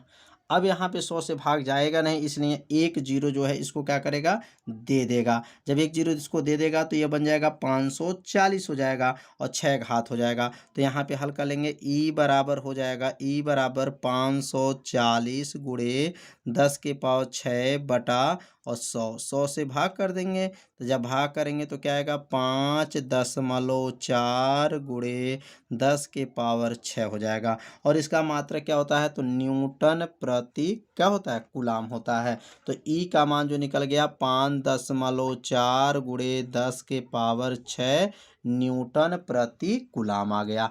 तो कैसे जो है मान को निकाला गया है, तो उम्मीद करते हैं आप लोग अच्छे से समझ लिए होंगे कैसे इसको हल किया गया है। तो अब 7 का बी प्रश्न में क्या कहा जा रहा है, यदि 1.5 गुणे 10 के पावर -9 कूलाम परिमाण का कोई ऋणात्मक परीक्षण आवेश इस बिंदु पर रखा जाए। तो यहाँ पर जो आवेश दिया गया है, अब यहाँ लिख लेंगे Q बराबर क्या दिया गया, -1.5 गुणे 10 के पावर -9 कूलाम। क्योंकि यहाँ ऋणात्मक परीक्षण आवेश की बात कहा गया है, इसलिए माइनस लगा लेंगे। इस बिंदु पर रखा जाए तो यह परीक्षण आवेश कितने बल का अनुभव करेगा। तो इसमें F बराबर जो है पूछा जा रहा है, तो F बराबर क्या करेंगे, प्रश्नवाचक कर लेंगे। अब F का सूत्र क्या होता है और F बराबर क्या होता है, लिख लेंगे यहाँ पर QE होता है। F बराबर पढ़ेंगे, F बराबर क्या होता है, QE। Q का मान क्या है, -1.5 गुणे 10 के पावर -6 और E का मान जो है 7 ए में जो है निकाला गया है। मतलब ए वाले प्रश्न में जो है ई का मान निकाला गया है। तो ई का मान क्या आया था, 5.4 गुणे 10 के पावर 6 आया। कितना आया था, 5.4 गुणे 10 के पावर 6। अब ये 5.4 का गुणा जब 1.5 में करेंगे तो F बराबर हो जाएगा यहाँ -8.1 हो जाएगा और 10 के पावर जो है 6 में से 9 को घटा देंगे तो यहाँ पे बचेगा का घात 3 घात हो जाएगा। अब इसका मात्रक क्या हो जाएगा, तो बल का मात्रक क्या होता है, न्यूटन होता है। तो इसमें दो प्रश्न दिया गया था, 7A और 7 क्या था, B था। और ए में क्या पूछा गया था, तो ई का मान पूछा गया था और बी में किसका मान पूछा गया था, तो एफ का मान पूछा गया था। तो उम्मीद करते हैं आप लोग को यह अच्छे से समझ में आ गया होगा। दो आवेश, पहला आवेश का नाम क्या है, QA का मान क्या है, 2.5 गुणे 10 के पावर -7 कूलाम तथा QB का मान क्या है, -2.5 गुणे 10 के पावर -7 कूलाम। क्रमशः दो बिंदुओं, पहला बिंदु ए का मान दिया गया 0,0, -1.5 सेमी तथा बी का ध्यान दिया गया 0,0, प्लस जो है 15 सेमी पर अवस्थित है। निकाय का कुल आवेश तथा वैद्युत ध्रुव क्या है। तो इसमें दो प्रश्न पूछा जा रहा है। अब इसको कैसे हल किया जाएगा, तो यहाँ पे लिखेंगे सबसे पहले हल, और हल लिखने के बाद से जो है यहाँ पर जो है अब एक सरल रेखा खींचेंगे। जैसे अब एक सरल रेखा में जो है यहाँ पर बीचों बीच में जो है एक मध्य बिंदु होता है। क्या होता है? मध्य बिंदु। अब यहाँ से ऊपर जाने पर धनात्मक होता है, नीचे जाने पर क्या होता है? ऋणात्मक होता है। और यहाँ पर मान क्या दिया गया? धनात्मक में 0, क्या है? 15 ऊपर प्लस हो जाएगा, नीचे क्या हो जाएगा? 0, जो है यहाँ 15 नहीं है, यहाँ पर जो है 15 ही दिया गया है। यह जो मान दिया गया है 15 है, 1.5 नहीं है, ध्यान दीजिएगा 15 सेमी। अब यहाँ पे 0, माइनस जो है 15 हो जाएगा। अब यहाँ से जो है टोटल या ऊपर दूरी और नीचे टोटल दूरी कितनी दूरी पर है, और यहाँ पर एक आवेश है, इस आवेश का नाम रखा जाएगा, अब यह क्यूबी हो जाएगा। क्या हो जाएगा? यह क्यूबी हो गया। और यह जो मान हो जाएगा इसको कहेंगे क्यू ए हो जाएगा। क्यू ए का मान कितना दिया गया है? तो क्यू ए का मान जो दिया गया है 2.5 गुणे 10 के पावर माइनस 7 कूलाम है। क्यूबी का मान दिया गया माइनस 2 जो है 5 गुणे 10 के पावर जो है 2.5 गुणे 10 के पावर माइनस 7 है। मतलब 2.5 यहाँ पर भी है, 2.5 गुणे 10 के पावर माइनस 7 यहाँ पर भी आवेश है। मतलब दोनों का आवेश बराबर है लेकिन विपरीत है, एक प्लस है एक क्या है? माइनस है। तो यहाँ पर लिख लेंगे क्यू ए का मान क्या दिया गया है? तो क्यू ए का मान दिया गया है 2.5 गुणे 10 के पावर माइनस 7 कूलाम जो है दिया गया है। तो यह क्यू ए का मान हो गया। अब यहाँ लिखेंगे क्यू बी। अब क्यू बी का मान क्या दिया गया है? माइनस जो है 2.5 गुणे 10 के पावर माइनस 7 कूलाम दिया गया है। और दोनों आवेशों के बीच की दूरी, मतलब यहाँ से यहाँ तक के जो बीच की दूरी है, मतलब ए बिंदु है और यह बी बिंदु है, तो दोनों बिंदुओं के बीच की दूरी कितना होगा? तो यहाँ लिखेंगे 2l। 2l का नाम क्या है? दोनों आवेशों के बीच की दूरी। अब दोनों आवेशों के बीच की दूरी मतलब हो जाएगा यहाँ से ऊपर जब जाएंगे तो यहाँ से टोटल यहाँ पर लिख लेंगे 2l हो रहा है, तो यहाँ से यहाँ तो ऊपर 15 और नीचे 15, तो क्या बनेगा यहाँ पर? और ये देखेंगे 0 है, ये भी 0 है, ये भी 0 है, ये भी 0 है, तो यह +15 ऊपर गया और नीचे -15, तो इसका मतलब 15 + 15 टोटल जो दूरी हो जाएगा यह क्या बनेगा? 30 हो जाएगा। टोटल दूरी कितना है? 30 हो जाएगा। अब यह जो है 2l के जगह पे जो है 30 रखा जाएगा। और ये जो मान दिया गया है सेमी में दिया गया है, ये यहाँ पे देख सकते हैं 15 सेमी है और ये भी 15 सेमी है, तो यहाँ 15 सेमी लिख लेंगे। अगर चाहें इसको मीटर में बदलना है तो 2l बराबर क्या हो जाएगा? 30 गुणे 10 के पावर माइनस 2 हो जाएगा। और यह किस में आ जाएगा? मीटर में आ जाएगा। तो सेमी को किस में बदला जाएगा? मीटर में बदला जाएगा। अब यहाँ पर कुल आवेश की गणना करना है, तो अब लिखेंगे यहाँ पर कुल आवेश। अब कुल आवेश का मतलब दोनों आवेश को क्या करेंगे? जोड़ लेंगे। अब यहाँ पर पहला लिख लेंगे, यहाँ पहला इसमें पूछा जाए कुल आवेश, तो Q बराबर क्या होगा? तो क्यू ए का मान प्लस और क्या करेंगे? क्यू बी का मान जोड़ लेंगे तो कुल आवेश का मान निकल जाएगा। अब यहाँ लिखेंगे क्यू बराबर क्यू ए का मान क्या है? 2.5 गुणे 10 के पावर जो है -7 है, प्लस हो जाएगा क्यू बी का मान क्या है? -2.5 गुणे 10 के पावर -7 है। अब यहाँ लिखेंगे क्यू बराबर हो जाएगा 2.5 गुणे 10 के पावर -7 हो गया, माइनस हो जाएगा 2.5 गुणे 10 के पावर -7 होगा, मतलब प्लस माइनस मिलेगा तो क्या बनेगा? माइनस हो जाएगा। अब इसमें से इसको क्या करेंगे? घटा देंगे। जब घटाएंगे तो इसका मान क्या आ जाएगा? 0 आ जाएगा। मतलब इसमें कुल आवेश जो होगा क्या होगा? 0 हो जाएगा। तो कुल आवेश कैसे 0 हुआ समझ में आ गया होगा। क्यू ए का मान रखा गया है और क्यू बी का मान रख करके हल कर दिया गया है, तो इसमें आवेश का मान क्या आ गया? 0 आ गया है। अब यहाँ पर कहा जा रहा है कि वैद्युत द्विध्रुव क्या होगा? तो वैद्युत द्विध्रुव आघूर्ण को यहाँ पे लिखेंगे, प्रश्न नंबर यहाँ 2 लिख लेंगे। P बराबर जो है क्या हो जाएगा, प्रश्नवाचक हो जाएगा, मतलब P इसमें पूछा जा रहा है। अब P का सूत्र क्या होता है, तो एक आवेश, मतलब कोई एक आवेश ले लेंगे और दोनों आवेशों के बीच की दूरी के गुणनफल को क्या कहा जाता है, वैद्युत द्विध्रुव आघूर्ण कहा जाता है। मतलब अगर इसमें QA भी ले सकते हैं और QB भी ले सकते हैं, मतलब दोनों आवेशों में से कोई एक आवेश होगा और 2L का नाम क्या है, दोनों आवेशों के बीच की दूरी है। अब यहाँ पे मान रखेंगे तो P बराबर होगा, QA का मान कितना आया था, तो 2.5 गुणे 10 के पावर -7 आया था। और 2L का मान कितना आया था, तो ऊपर देख सकते हैं जो है 2L का मान जो है 30 गुणे 10 के पावर -2 आया था। अब यहाँ लिखेंगे 30 गुणे 10 के पावर -2 हो जाएगा। अब इस जीरो से इसका दशमलव हट जाएगा, तो और 3 का गुणा 25 में करेंगे तो 25 तिया क्या हो जाएगा, 75 हो जाएगा। तो यह हो जाएगा 75 गुणे 10 के पावर -2 और -7 जोड़ेंगे तो क्या बनेगा, -9 हो जाएगा। तो 75 गुणे 10 के पावर -9 भी लिख सकते हैं, या P बराबर लिख सकते हैं 7.5 गुणे 10 के पावर जो है -8 हो जाएगा। और इसका मात्रक क्या हो जाएगा, तो यहाँ लिखेंगे कूलाम, और क्या होगा, कूलाम मीटर हो जाएगा। अब कूलाम कैसे, क्यू से कूलाम और यल का मतलब मीटर, इसलिए इसका मात्रक क्या बनेगा, कूलाम मीटर हो जाएगा। तो प्रश्न नंबर जो है 9 आप लोग को अच्छे से समझ में आ गया होगा। इसमें 2 प्रश्न थे, दोनों प्रश्न को जो है बारी बारी से इसको हल किया गया। तो अब सीखेंगे प्रश्न नंबर 10।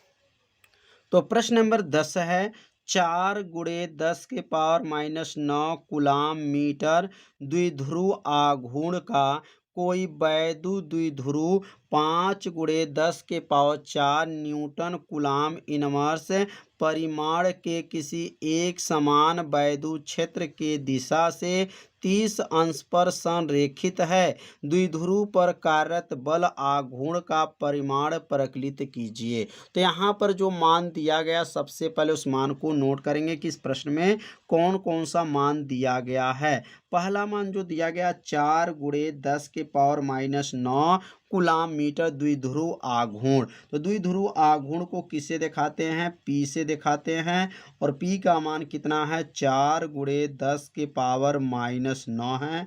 इसका मात्रक क्या होता है, तो कूलाम मीटर होता है। यह किसका मान है, तो यह मान जो है P का मान है।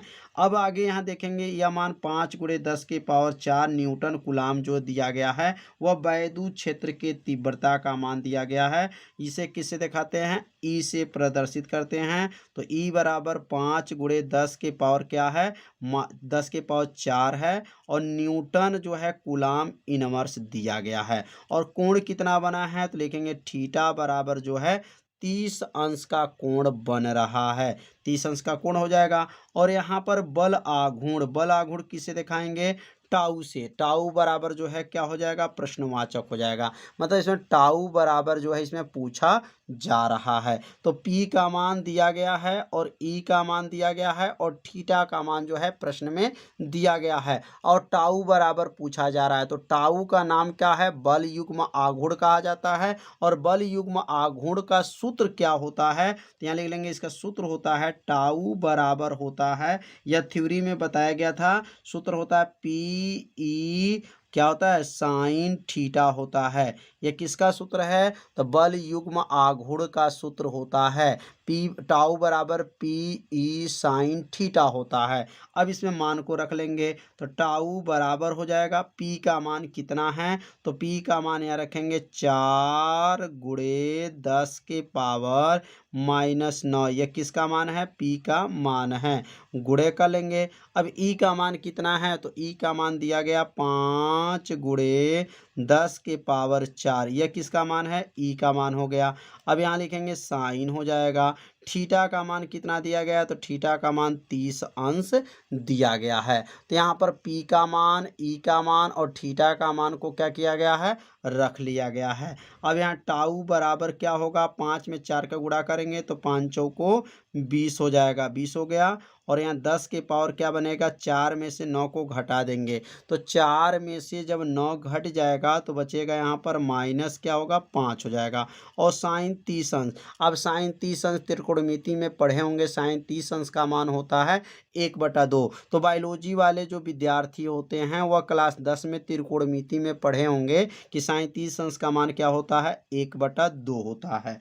अब ये 2 से जो है इसको काट देंगे, 20 को काट देंगे, कितने बार में जाएगा 10 बार में जाएगा। अब क्या बनेगा टाउ बराबर हो जाएगा, अब यहाँ लिखेंगे 10 गुणे 10 के पावर माइनस क्या होगा 5 हो जाएगा।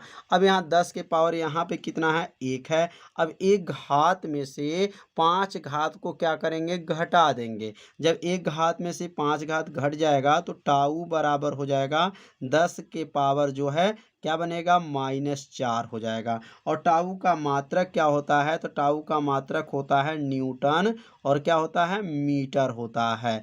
तो यह प्रश्न नंबर जो है 10 जो है आप लोग को अच्छे से समझ में आ गया होगा कि कैसे इसको हल किया गया है। तो आप सभी विद्यार्थी इसे अपने कॉपी में जरूर नोट कीजिए, जिससे आपको अच्छे से समझ में आ जाएगा। जाने पर कोई पॉलीथीन का टुकड़ा 3 गुणे 10 की पावर -7 कूलाम के ऋण आवेश से आवेशित पाया जाता है। तो इसमें पहला क्वेश्चन है स्थानांतरित किस पदार्थ से किस पदार्थ में इलेक्ट्रॉनों की संख्या आंकलित कीजिए। तो इस प्रश्न में जो है इलेक्ट्रॉनों की संख्या की गणना करना है। तो सबसे पहले लिखेंगे यहाँ पर हल, और हल लिखने के बाद से देखेंगे प्रश्न में क्या मान दिया गया है। तो यह 3 गुणे 10 के पावर -7 जो दिया गया है यह जो है आवेश का मान है। तो आवेश को किसे प्रदर्शित करेंगे Q से।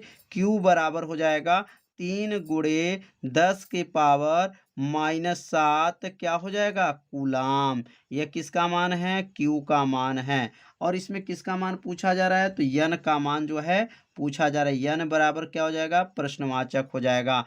अब यहाँ पर जो है N का सूत्र क्या होता है, तो आप लोग पढ़े होंगे Q बराबर होता है आवेश बराबर होता है NI होता है, या NI बराबर लिख सकते हैं, NI बराबर क्या लिख सकते हैं Q लिख सकते हैं। यहाँ या लिख देंगे मतलब NI बराबर Q। तो N बराबर क्या बनेगा, तो N बराबर Q बट्टा क्या बनेगा E बन जाएगा। मतलब यह किसका सूत्र बन गया N का सूत्र बन गया। और N का नाम क्या है इलेक्ट्रॉनों की संख्या, और इलेक्ट्रॉनों की संख्या इसमें पूछा जा रहा है। अब Q का मान कितना दिया गया है, तो 3 गुणे 10 के पावर -7 दिया गया है। और E का मान आप सभी विद्यार्थी जानते होंगे 1.6 गुणे 10 के पावर क्या होता है -19 होता है। यह किसका मान है E का मान है। E का नाम क्या है इलेक्ट्रॉन पर आवेश होता है।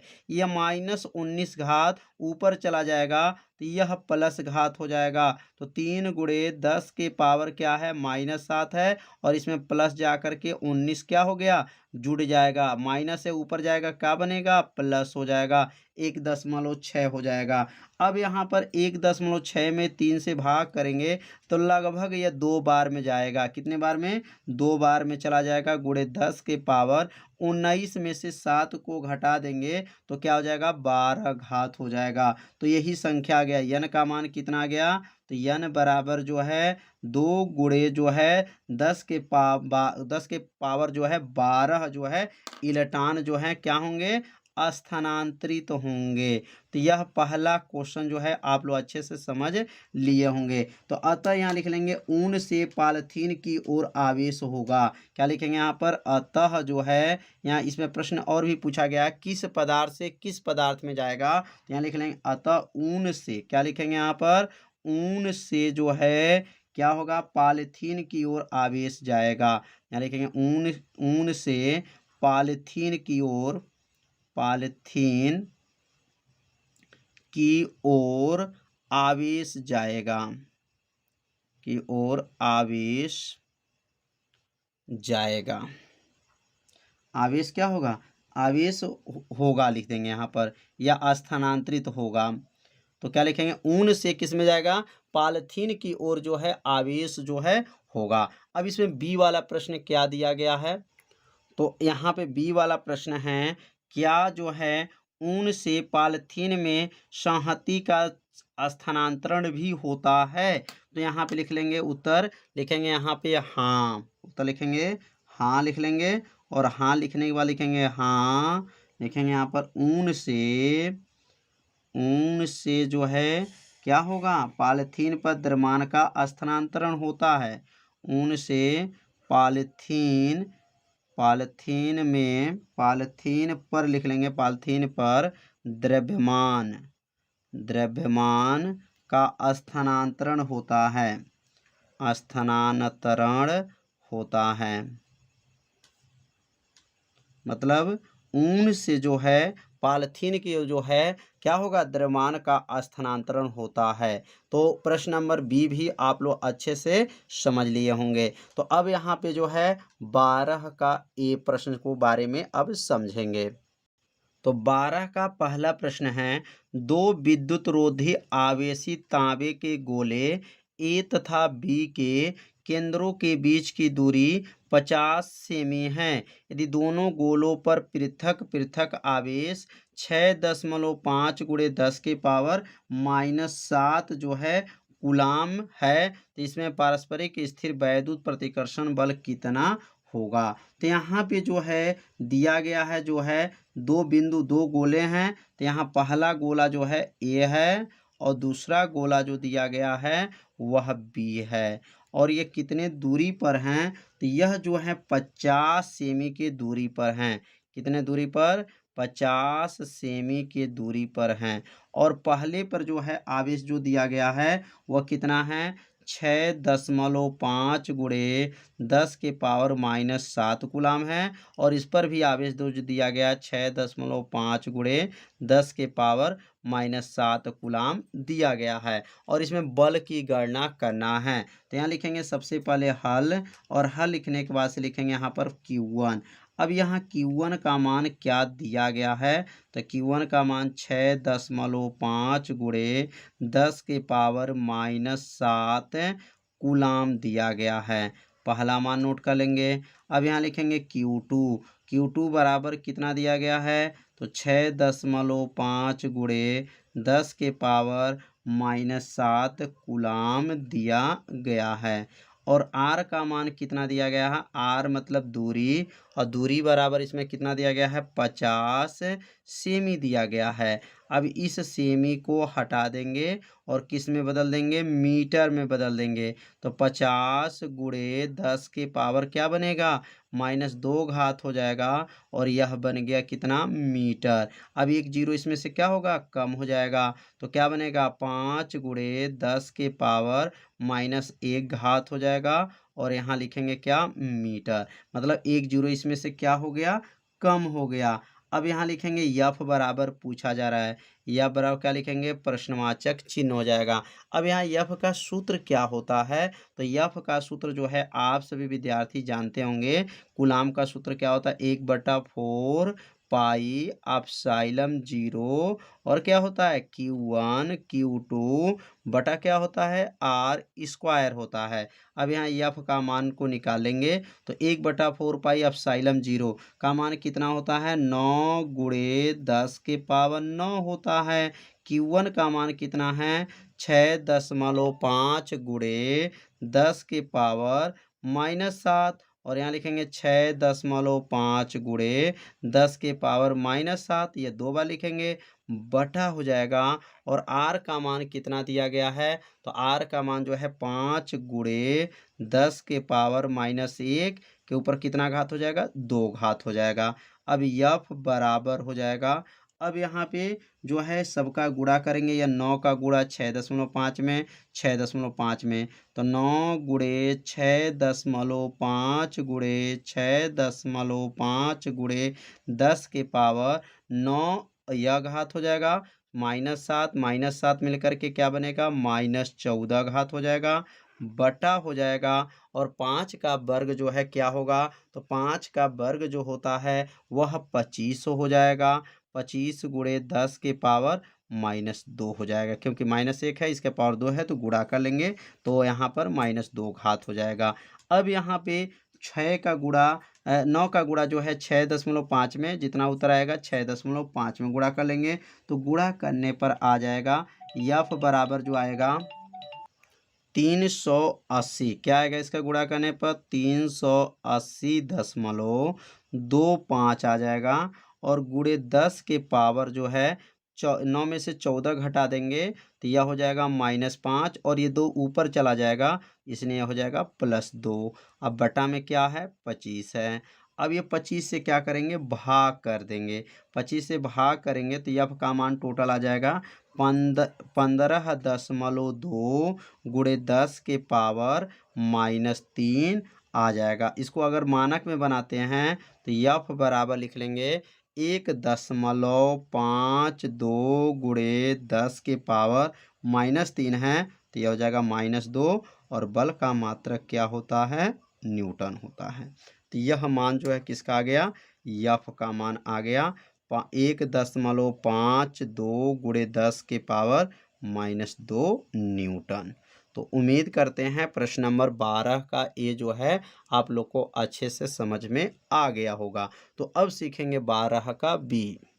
तो अब 12 का बी है, यदि प्रत्येक गोले पर आवेश की मात्रा दोगुनी तथा गोलों के बीच की दूरी आधी कर दिया जाए तो प्रत्येक गोले पर कितना बल होगा। मतलब यहाँ पर आवेश को दुगुना करना है और दूरी को जो है आधा करना है। तो अगर यहाँ लिख लें Q1 डैश, अगर मान लेते हैं Q1 डैश, इसको मान के हल करते हैं और 2Q1 हो जाएगा, मतलब आवेश का दुगुना हो गया।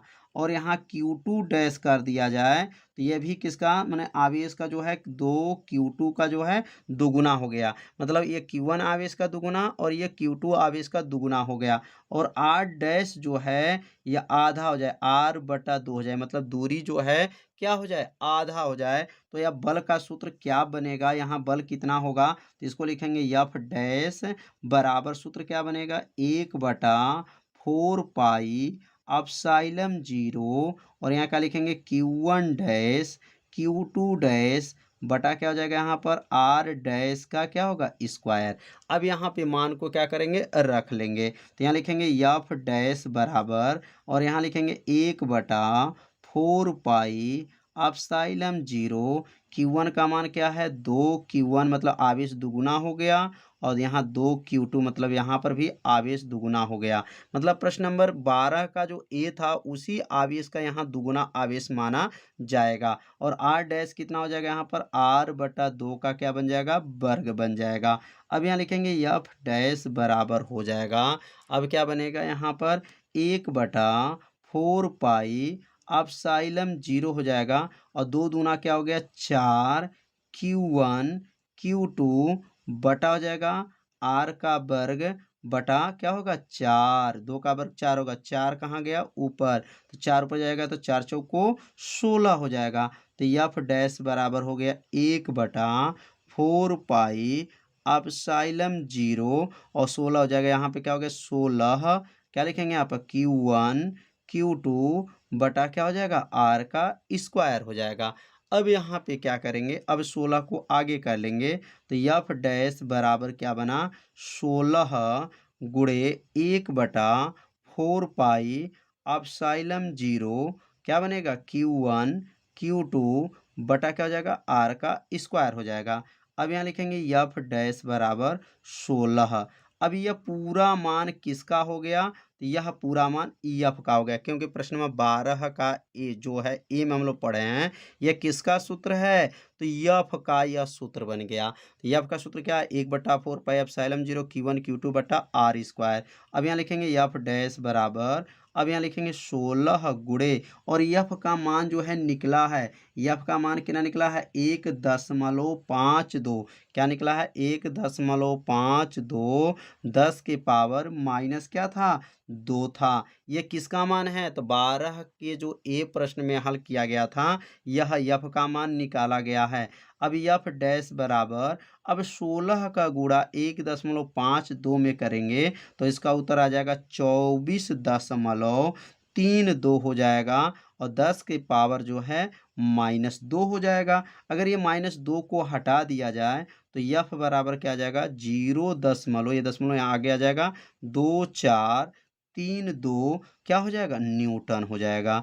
यह किसका मान निकल गया, तो तो यह भी बल का मान निकल गया। लेकिन यहाँ आवेश क्या करना था, दोगुना करना था और दूरी जो है आधा करना था। तो यहाँ पर वैद्युत बल की गणना करना था। तो वैद्युत बल की गणना कैसे किया गया है आप सभी विद्यार्थी अच्छे से समझ लिए होंगे। यदि आपको ये समझ में नहीं आया होगा तो वीडियो जाएगा। तो प्रश्न नंबर 13 है, मान लीजिए प्रश्न 12 में गोले ए तथा बी साइज में सर्वसम है तथा इसी साइज का कोई तीसरा अनावेशित गोला पहले तो पहले गोले के संपर्क तत्पश्चात दूसरे गोले के संपर्क में लाकर अंत में दोनों से ही हटा दिया जाए तो अब ए तथा बी के बीच नया प्रतिकर्षण बल कितना है। तो यहाँ पे जो है प्रश्न नंबर 12 में बताया गया था कि जो है दो गोले हैं और पहला गोला का नाम क्या है, ए है, और दूसरे गोला का नाम क्या है, बी है, और इस पे आवेश क्या है 6.5 × 10⁻⁷ कूलाम है, और जो है और इसके बीच की दूरी क्या था 50 सेमी था। और इसमें जो है बल का जो है गणना करना था। तो बल का मान इसमें कितना आया था, तो बल का मान यहाँ देख सकते हैं हल किया गया था। तो बल का मान आया है F बराबर 1.52 × 10⁻⁻2 न्यूटन जो है आया हुआ है। तो यह मान जो है प्रश्न नंबर 13 में प्रयोग किया जाएगा। तो अब कैसे किया जाएगा, तो अब यहाँ पे नोट करेंगे कि यहाँ पहला जो आवेश दिया गया है, यहाँ पे क्या कहा जा रहा है कि जब जो है पहला आवेश यहाँ कितना दिया गया था, Q1 बराबर 6.5 × 10⁻⁻7 कूलाम दिया गया है, और दूसरा आवेश Q2 बराबर भी कितना दिया गया था 6.5 × 10⁻⁻7 कूलाम दिया गया था। और R का मान कितना दिया गया था, तो R बराबर जो है कितना था 50 सेमी दिया गया था। यह प्रश्न नंबर किस में दिया गया था, 12 में दिया गया था। और F का मान कितना निकला था, तो F का मान 1.52 × 10 के पावर क्या आया था -2 न्यूटन आया था। यह किसका मान है, तो F का मान। और यह पूरा मान जो है किस में दिया गया था, प्रश्न नंबर 12 में दिया गया था। अब यहाँ पे क्या कहा जा रहा है कि यहाँ पर ए तथा बी साइज में सर्वसम, सर्वसम मतलब क्या होता है, बराबर। सर्वसम मतलब सब कुछ क्या हो उसका बराबर हो। अब यहाँ पे सर्वसम होने के बाद से इसी साइज का कोई तीसरा अनावेशित गोला पहले तो पहले गोले से संपर्क, मतलब पहले गोले से संपर्क करेगा, उसके बाद से जो है दूसरे गोले से संपर्क करेगा। अब यहाँ संपर्क होने के बाद से जो है अब यहाँ पे जो है उस संपर्क को हटा दिया जाएगा तो कितना प्रतिकर्षण बल लगेगा। तो यहाँ लिख लेंगे दो गोले, लिख लेंगे यहाँ पे दो गोले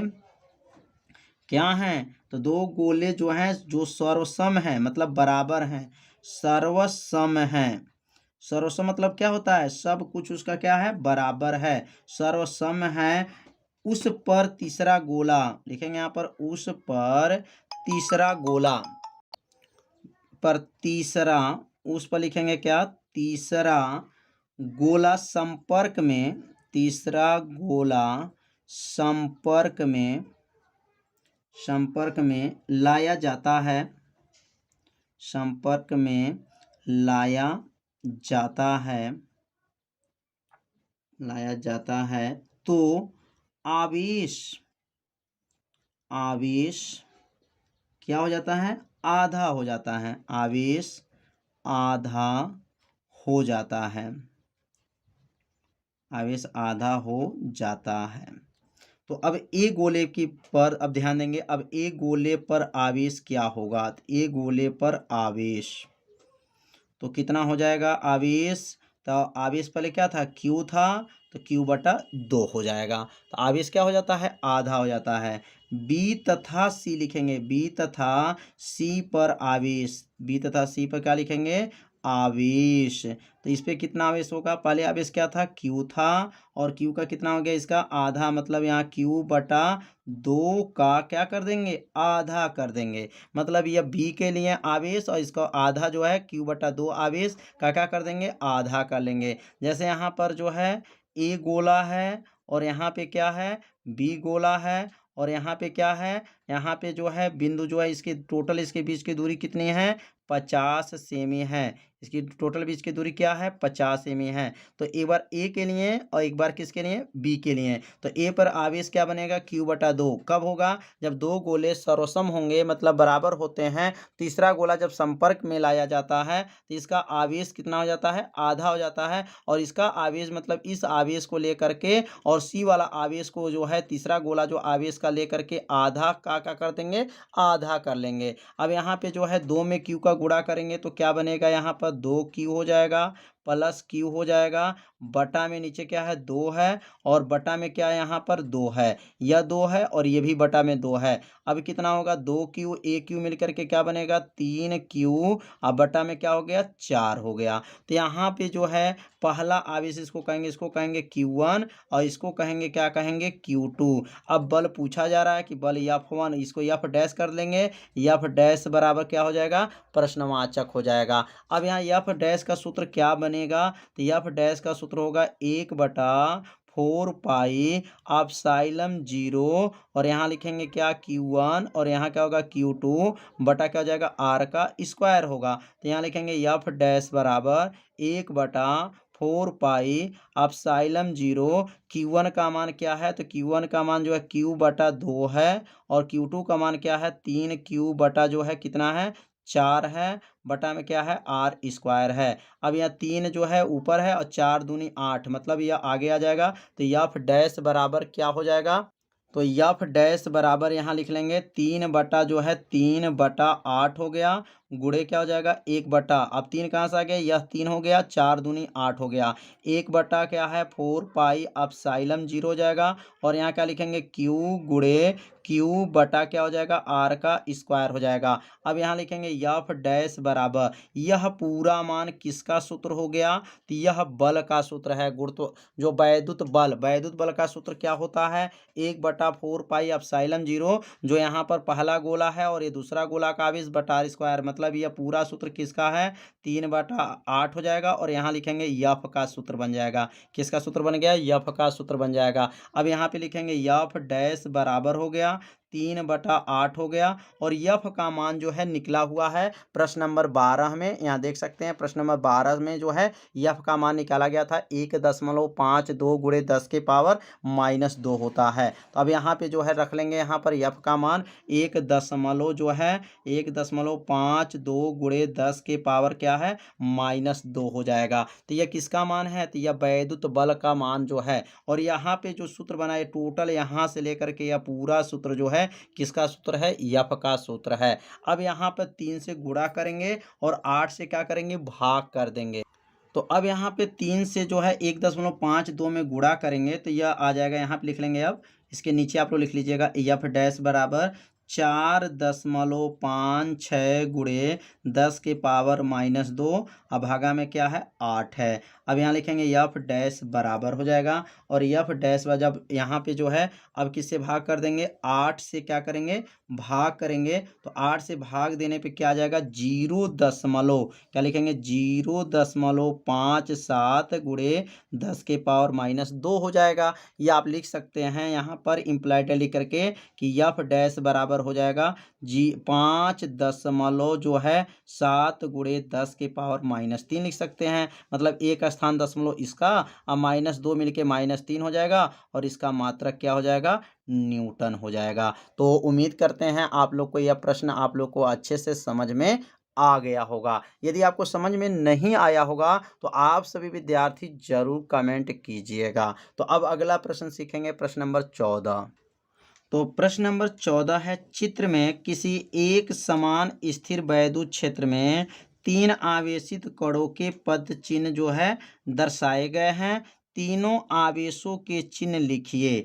इनमें से किस कण का आवेश संहति अनुपात Q/m जो है अधिकतम है? तो यहाँ पर जो है पद चिन्ह का जो है बताना है कि मतलब कौन से इस पे आवेश हैं। मतलब 1 पर, 2 पर और 3 पे बताना है कौन से आवेश हैं। तो ध्यान देंगे, जो आवेश जो है धनात्मक दिशा की ओर जाता है उस पर आवेश जो होता है ऋण आवेश होता है, और जो ऋण आवेश की ओर जाता है तो उस पे जो आवेश होता है वह धन आवेश होता है। तो याद रखिएगा, लिख सकते हैं मतलब कि पहला जो होता है, पहला और दूसरा जो है यह धनात्मक की ओर है, अतः उस पर जो है ऋणात्मक आवेश होगा। तो लिखेंगे यहाँ पर पहला आवेश, लिखेंगे यहाँ पर आवेश 1, आवेश क्या लिखेंगे 1, तथा आवेश 2, आवेश क्या लिखेंगे यहाँ पर आवेश 2 पर, लिखेंगे आवेश 2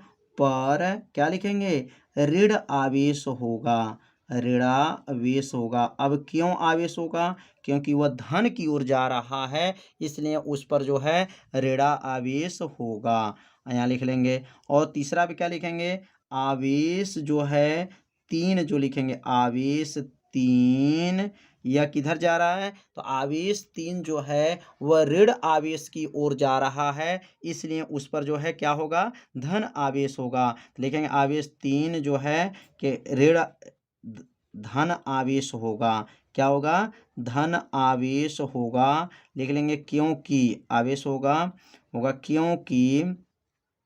क्योंकि वह किधर जा रहा है ऋण आवेश की ओर जा रहा है, ऋणावेश की ओर जा रहा है, ऋणावेश की ओर क्या है जा रहा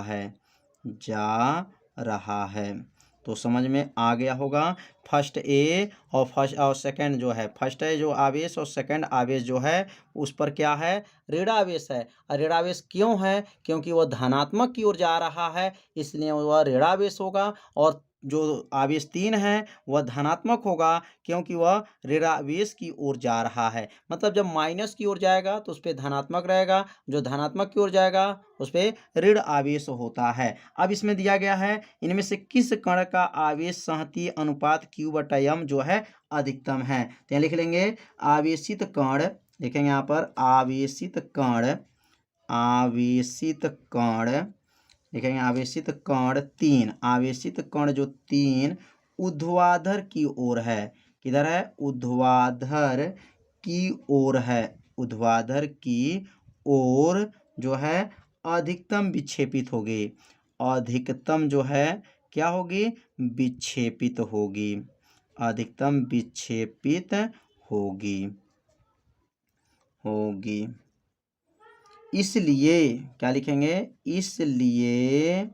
इसलिए आवेश संहति लिखेंगे, इसलिए आवेश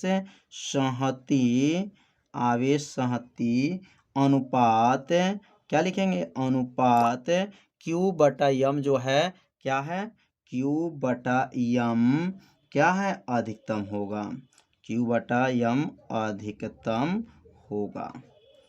तो उम्मीद करते हैं ये भी आप लोग को प्रश्न आप लोग को अच्छे से समझ में आ गया होगा। तो जो आवेशित कण 3 हैं वह ऊर्ध्वाधर की ओर अधिकतम विक्षेपित होगी, इसलिए आवेश संहति अनुपात क्या होगा Q/m जो है अधिकतम होगा। तो प्रश्न नंबर 13, प्रश्न नंबर 14 जो है आप लोग को अच्छे से समझ में आ गया होगा। तो प्रश्न नंबर 15 है एक समान वैद्युत क्षेत्र E बराबर दिया गया 3 × 10⁻³ I, और यहाँ पे न्यूटन प्रति कूलाम पर विचार कीजिए।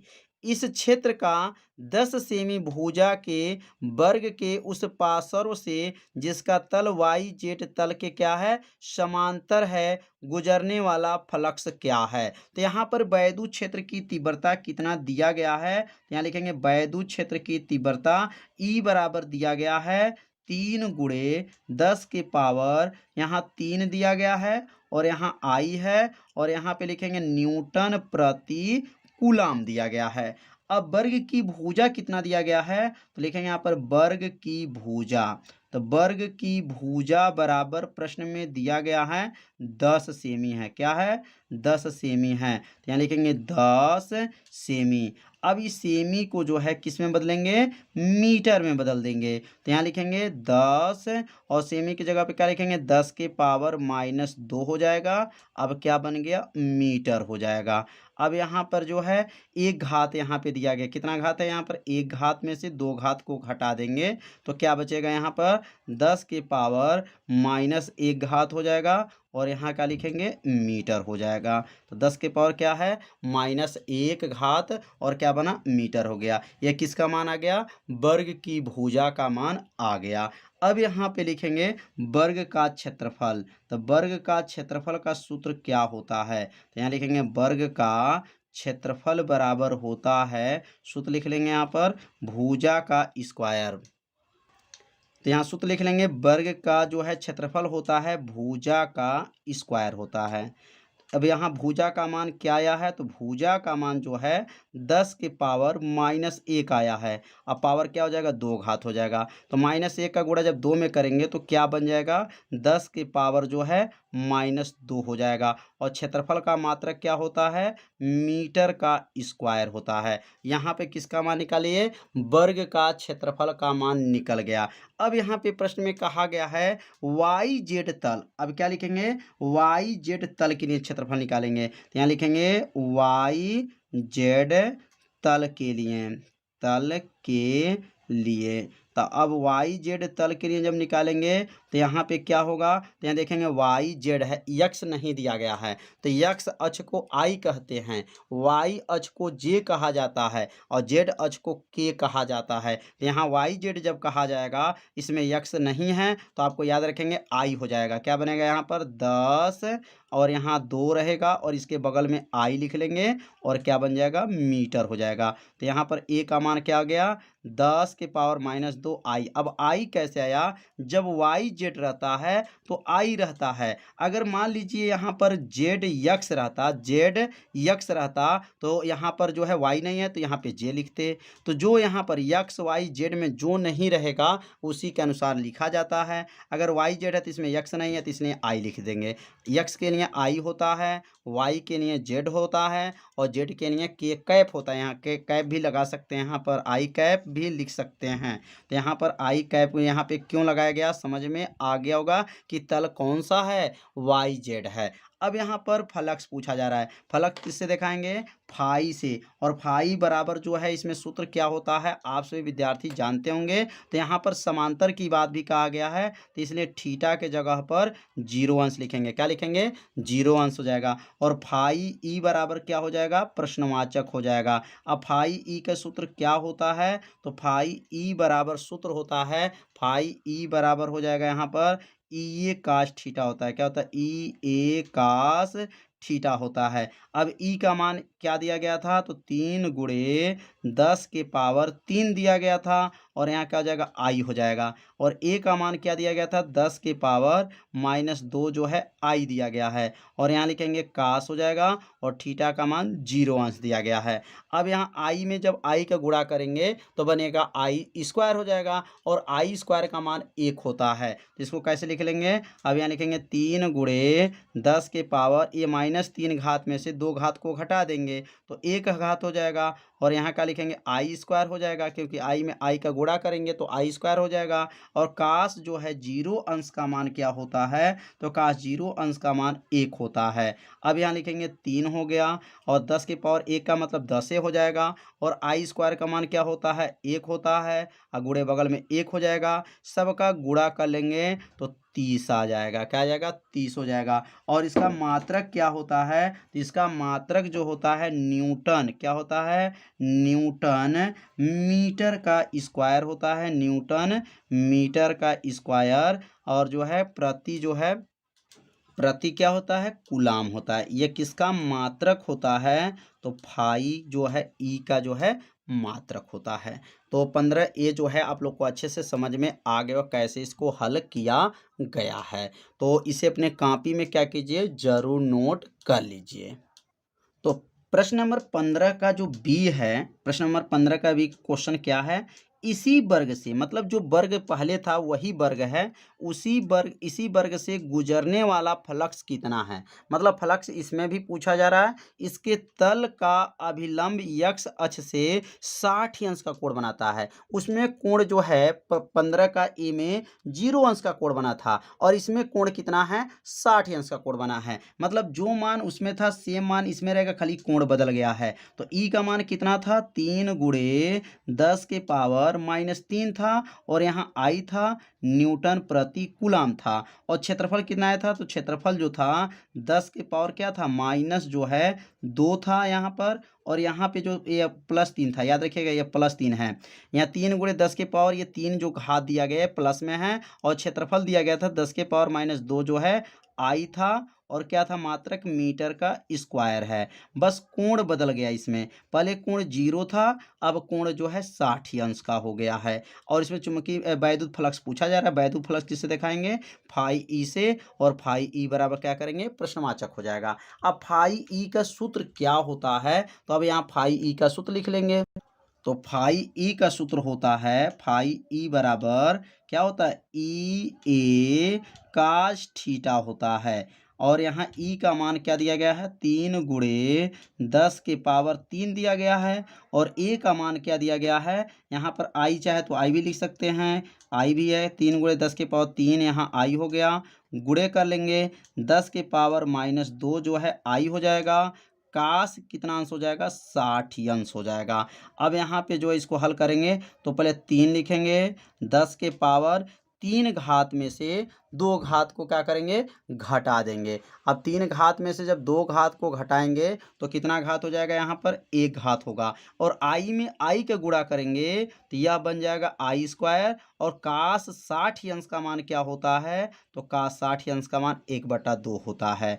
अब 30 यहाँ पे 3 में 10 का गुणा कर लेंगे तो 30 हो जाएगा, 30 और आई स्क्वायर का मान 1 हो गया, गुणे 1/2 हो जाएगा। 2 से जो है 30 को काट देंगे, क्या बनेगा 15, 15 1 9 15, तो यहाँ क्या हो जाएगा 15 हो जाएगा। तो फाई ई का मान क्या आ गया 15 आ गया। और इसका मात्रक क्या है, तो इसका मात्रक तो आप उस जान ही गए होंगे, इसका मात्रक क्या होता है न्यूटन होता है, मीटर का स्क्वायर होता है, और क्या होता है प्रति कूलाम होता है।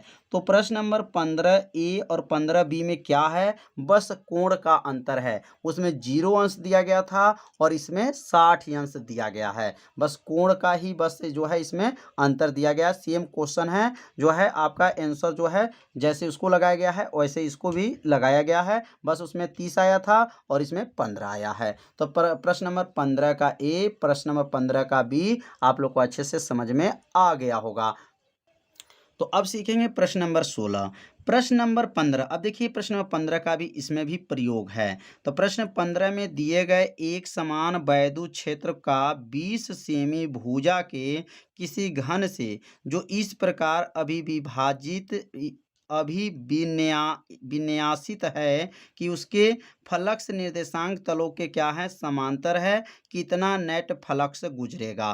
तो यहाँ पर भी वैद्युत फ्लक्स की गणना करना है, और यहाँ पर बस क्या है इसमें जो है भुजा का मान 20 सेमी दिया गया है और उसमें भुजा का मान 10 सेमी दिया गया है। तो यहाँ पर जो सबसे पहले लिखेंगे ई का मान जो दिया गया है, ई बराबर कितना दिया गया है, तो 3 गुणे 10 के पावर क्या था 3 था, और यहाँ पर आई है न्यूटन प्रति कूलाम है, और यहाँ लिखेंगे वर्ग की भुजा।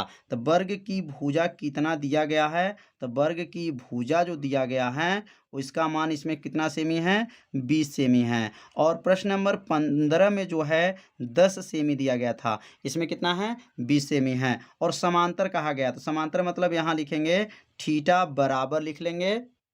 तो यहाँ पे दिया गया है निर्देशांक तलों के समांतर। जब निर्देशांक तलों के समांतर कहा जाएगा तो यहाँ पे जो है थीटा बराबर याद रखेंगे 90 अंश रखेंगे। क्या है फलक निर्देशांक तलों के, मतलब निर्देशांक तल कैसे बनते हैं ऐसे, मतलब एक्स एच हो गया या वाई एच हो गया और यह जेड एच हो गया। इसको एक्स बोलते हैं, इसको वाई बोलते हैं और इसको जेड बोलते हैं। तो यहाँ कितने अंश का कोण बना है 90 अंश का कोण बना है, इसलिए थीटा के जगह पे क्या लिखेंगे 90 अंश हो जाएगा।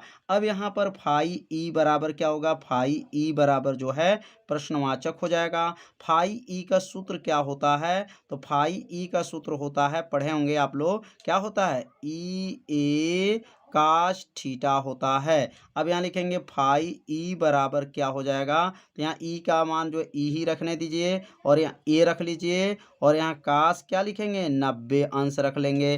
काश 90 अंश का मान क्या होता है, तो यहाँ लिखेंगे फाई ई बराबर हो जाएगा और यहाँ लिखेंगे ई ए हो जाएगा और काश 90 अंश का मान 0 होता है। अब यहाँ लिखेंगे फाई ई बराबर, तो ई ए का गुणा जब 0 में करेंगे तो इसका मान क्या आ गया, 0 हो गया, इसलिए ई का मान नहीं रखा गया। अगर ई का मान रखेंगे भी और ए का मान भी निकालेंगे और जब 0 से गुणा करेंगे तो पूरा मान क्या हो जाएगा, 0 हो जाएगा, इसलिए जो है ई का मान यहाँ पे न रख करके इसका काश 90 अंश का मान रख करके गुणा कर लिया गया है। तो फाई ई का मान इसमें कितना हो गया, 0 हो गया। तो इसमें नेट फ्लक्स का मान क्या होगा, 0 होगा। तो यहाँ लिखेंगे अतः लिख लेंगे और नेट फ्लक्स का मान जो है क्या होगा, 0 होगा। नेट फ्लक्स का मान क्या है, 0 होगा, 0 होगा।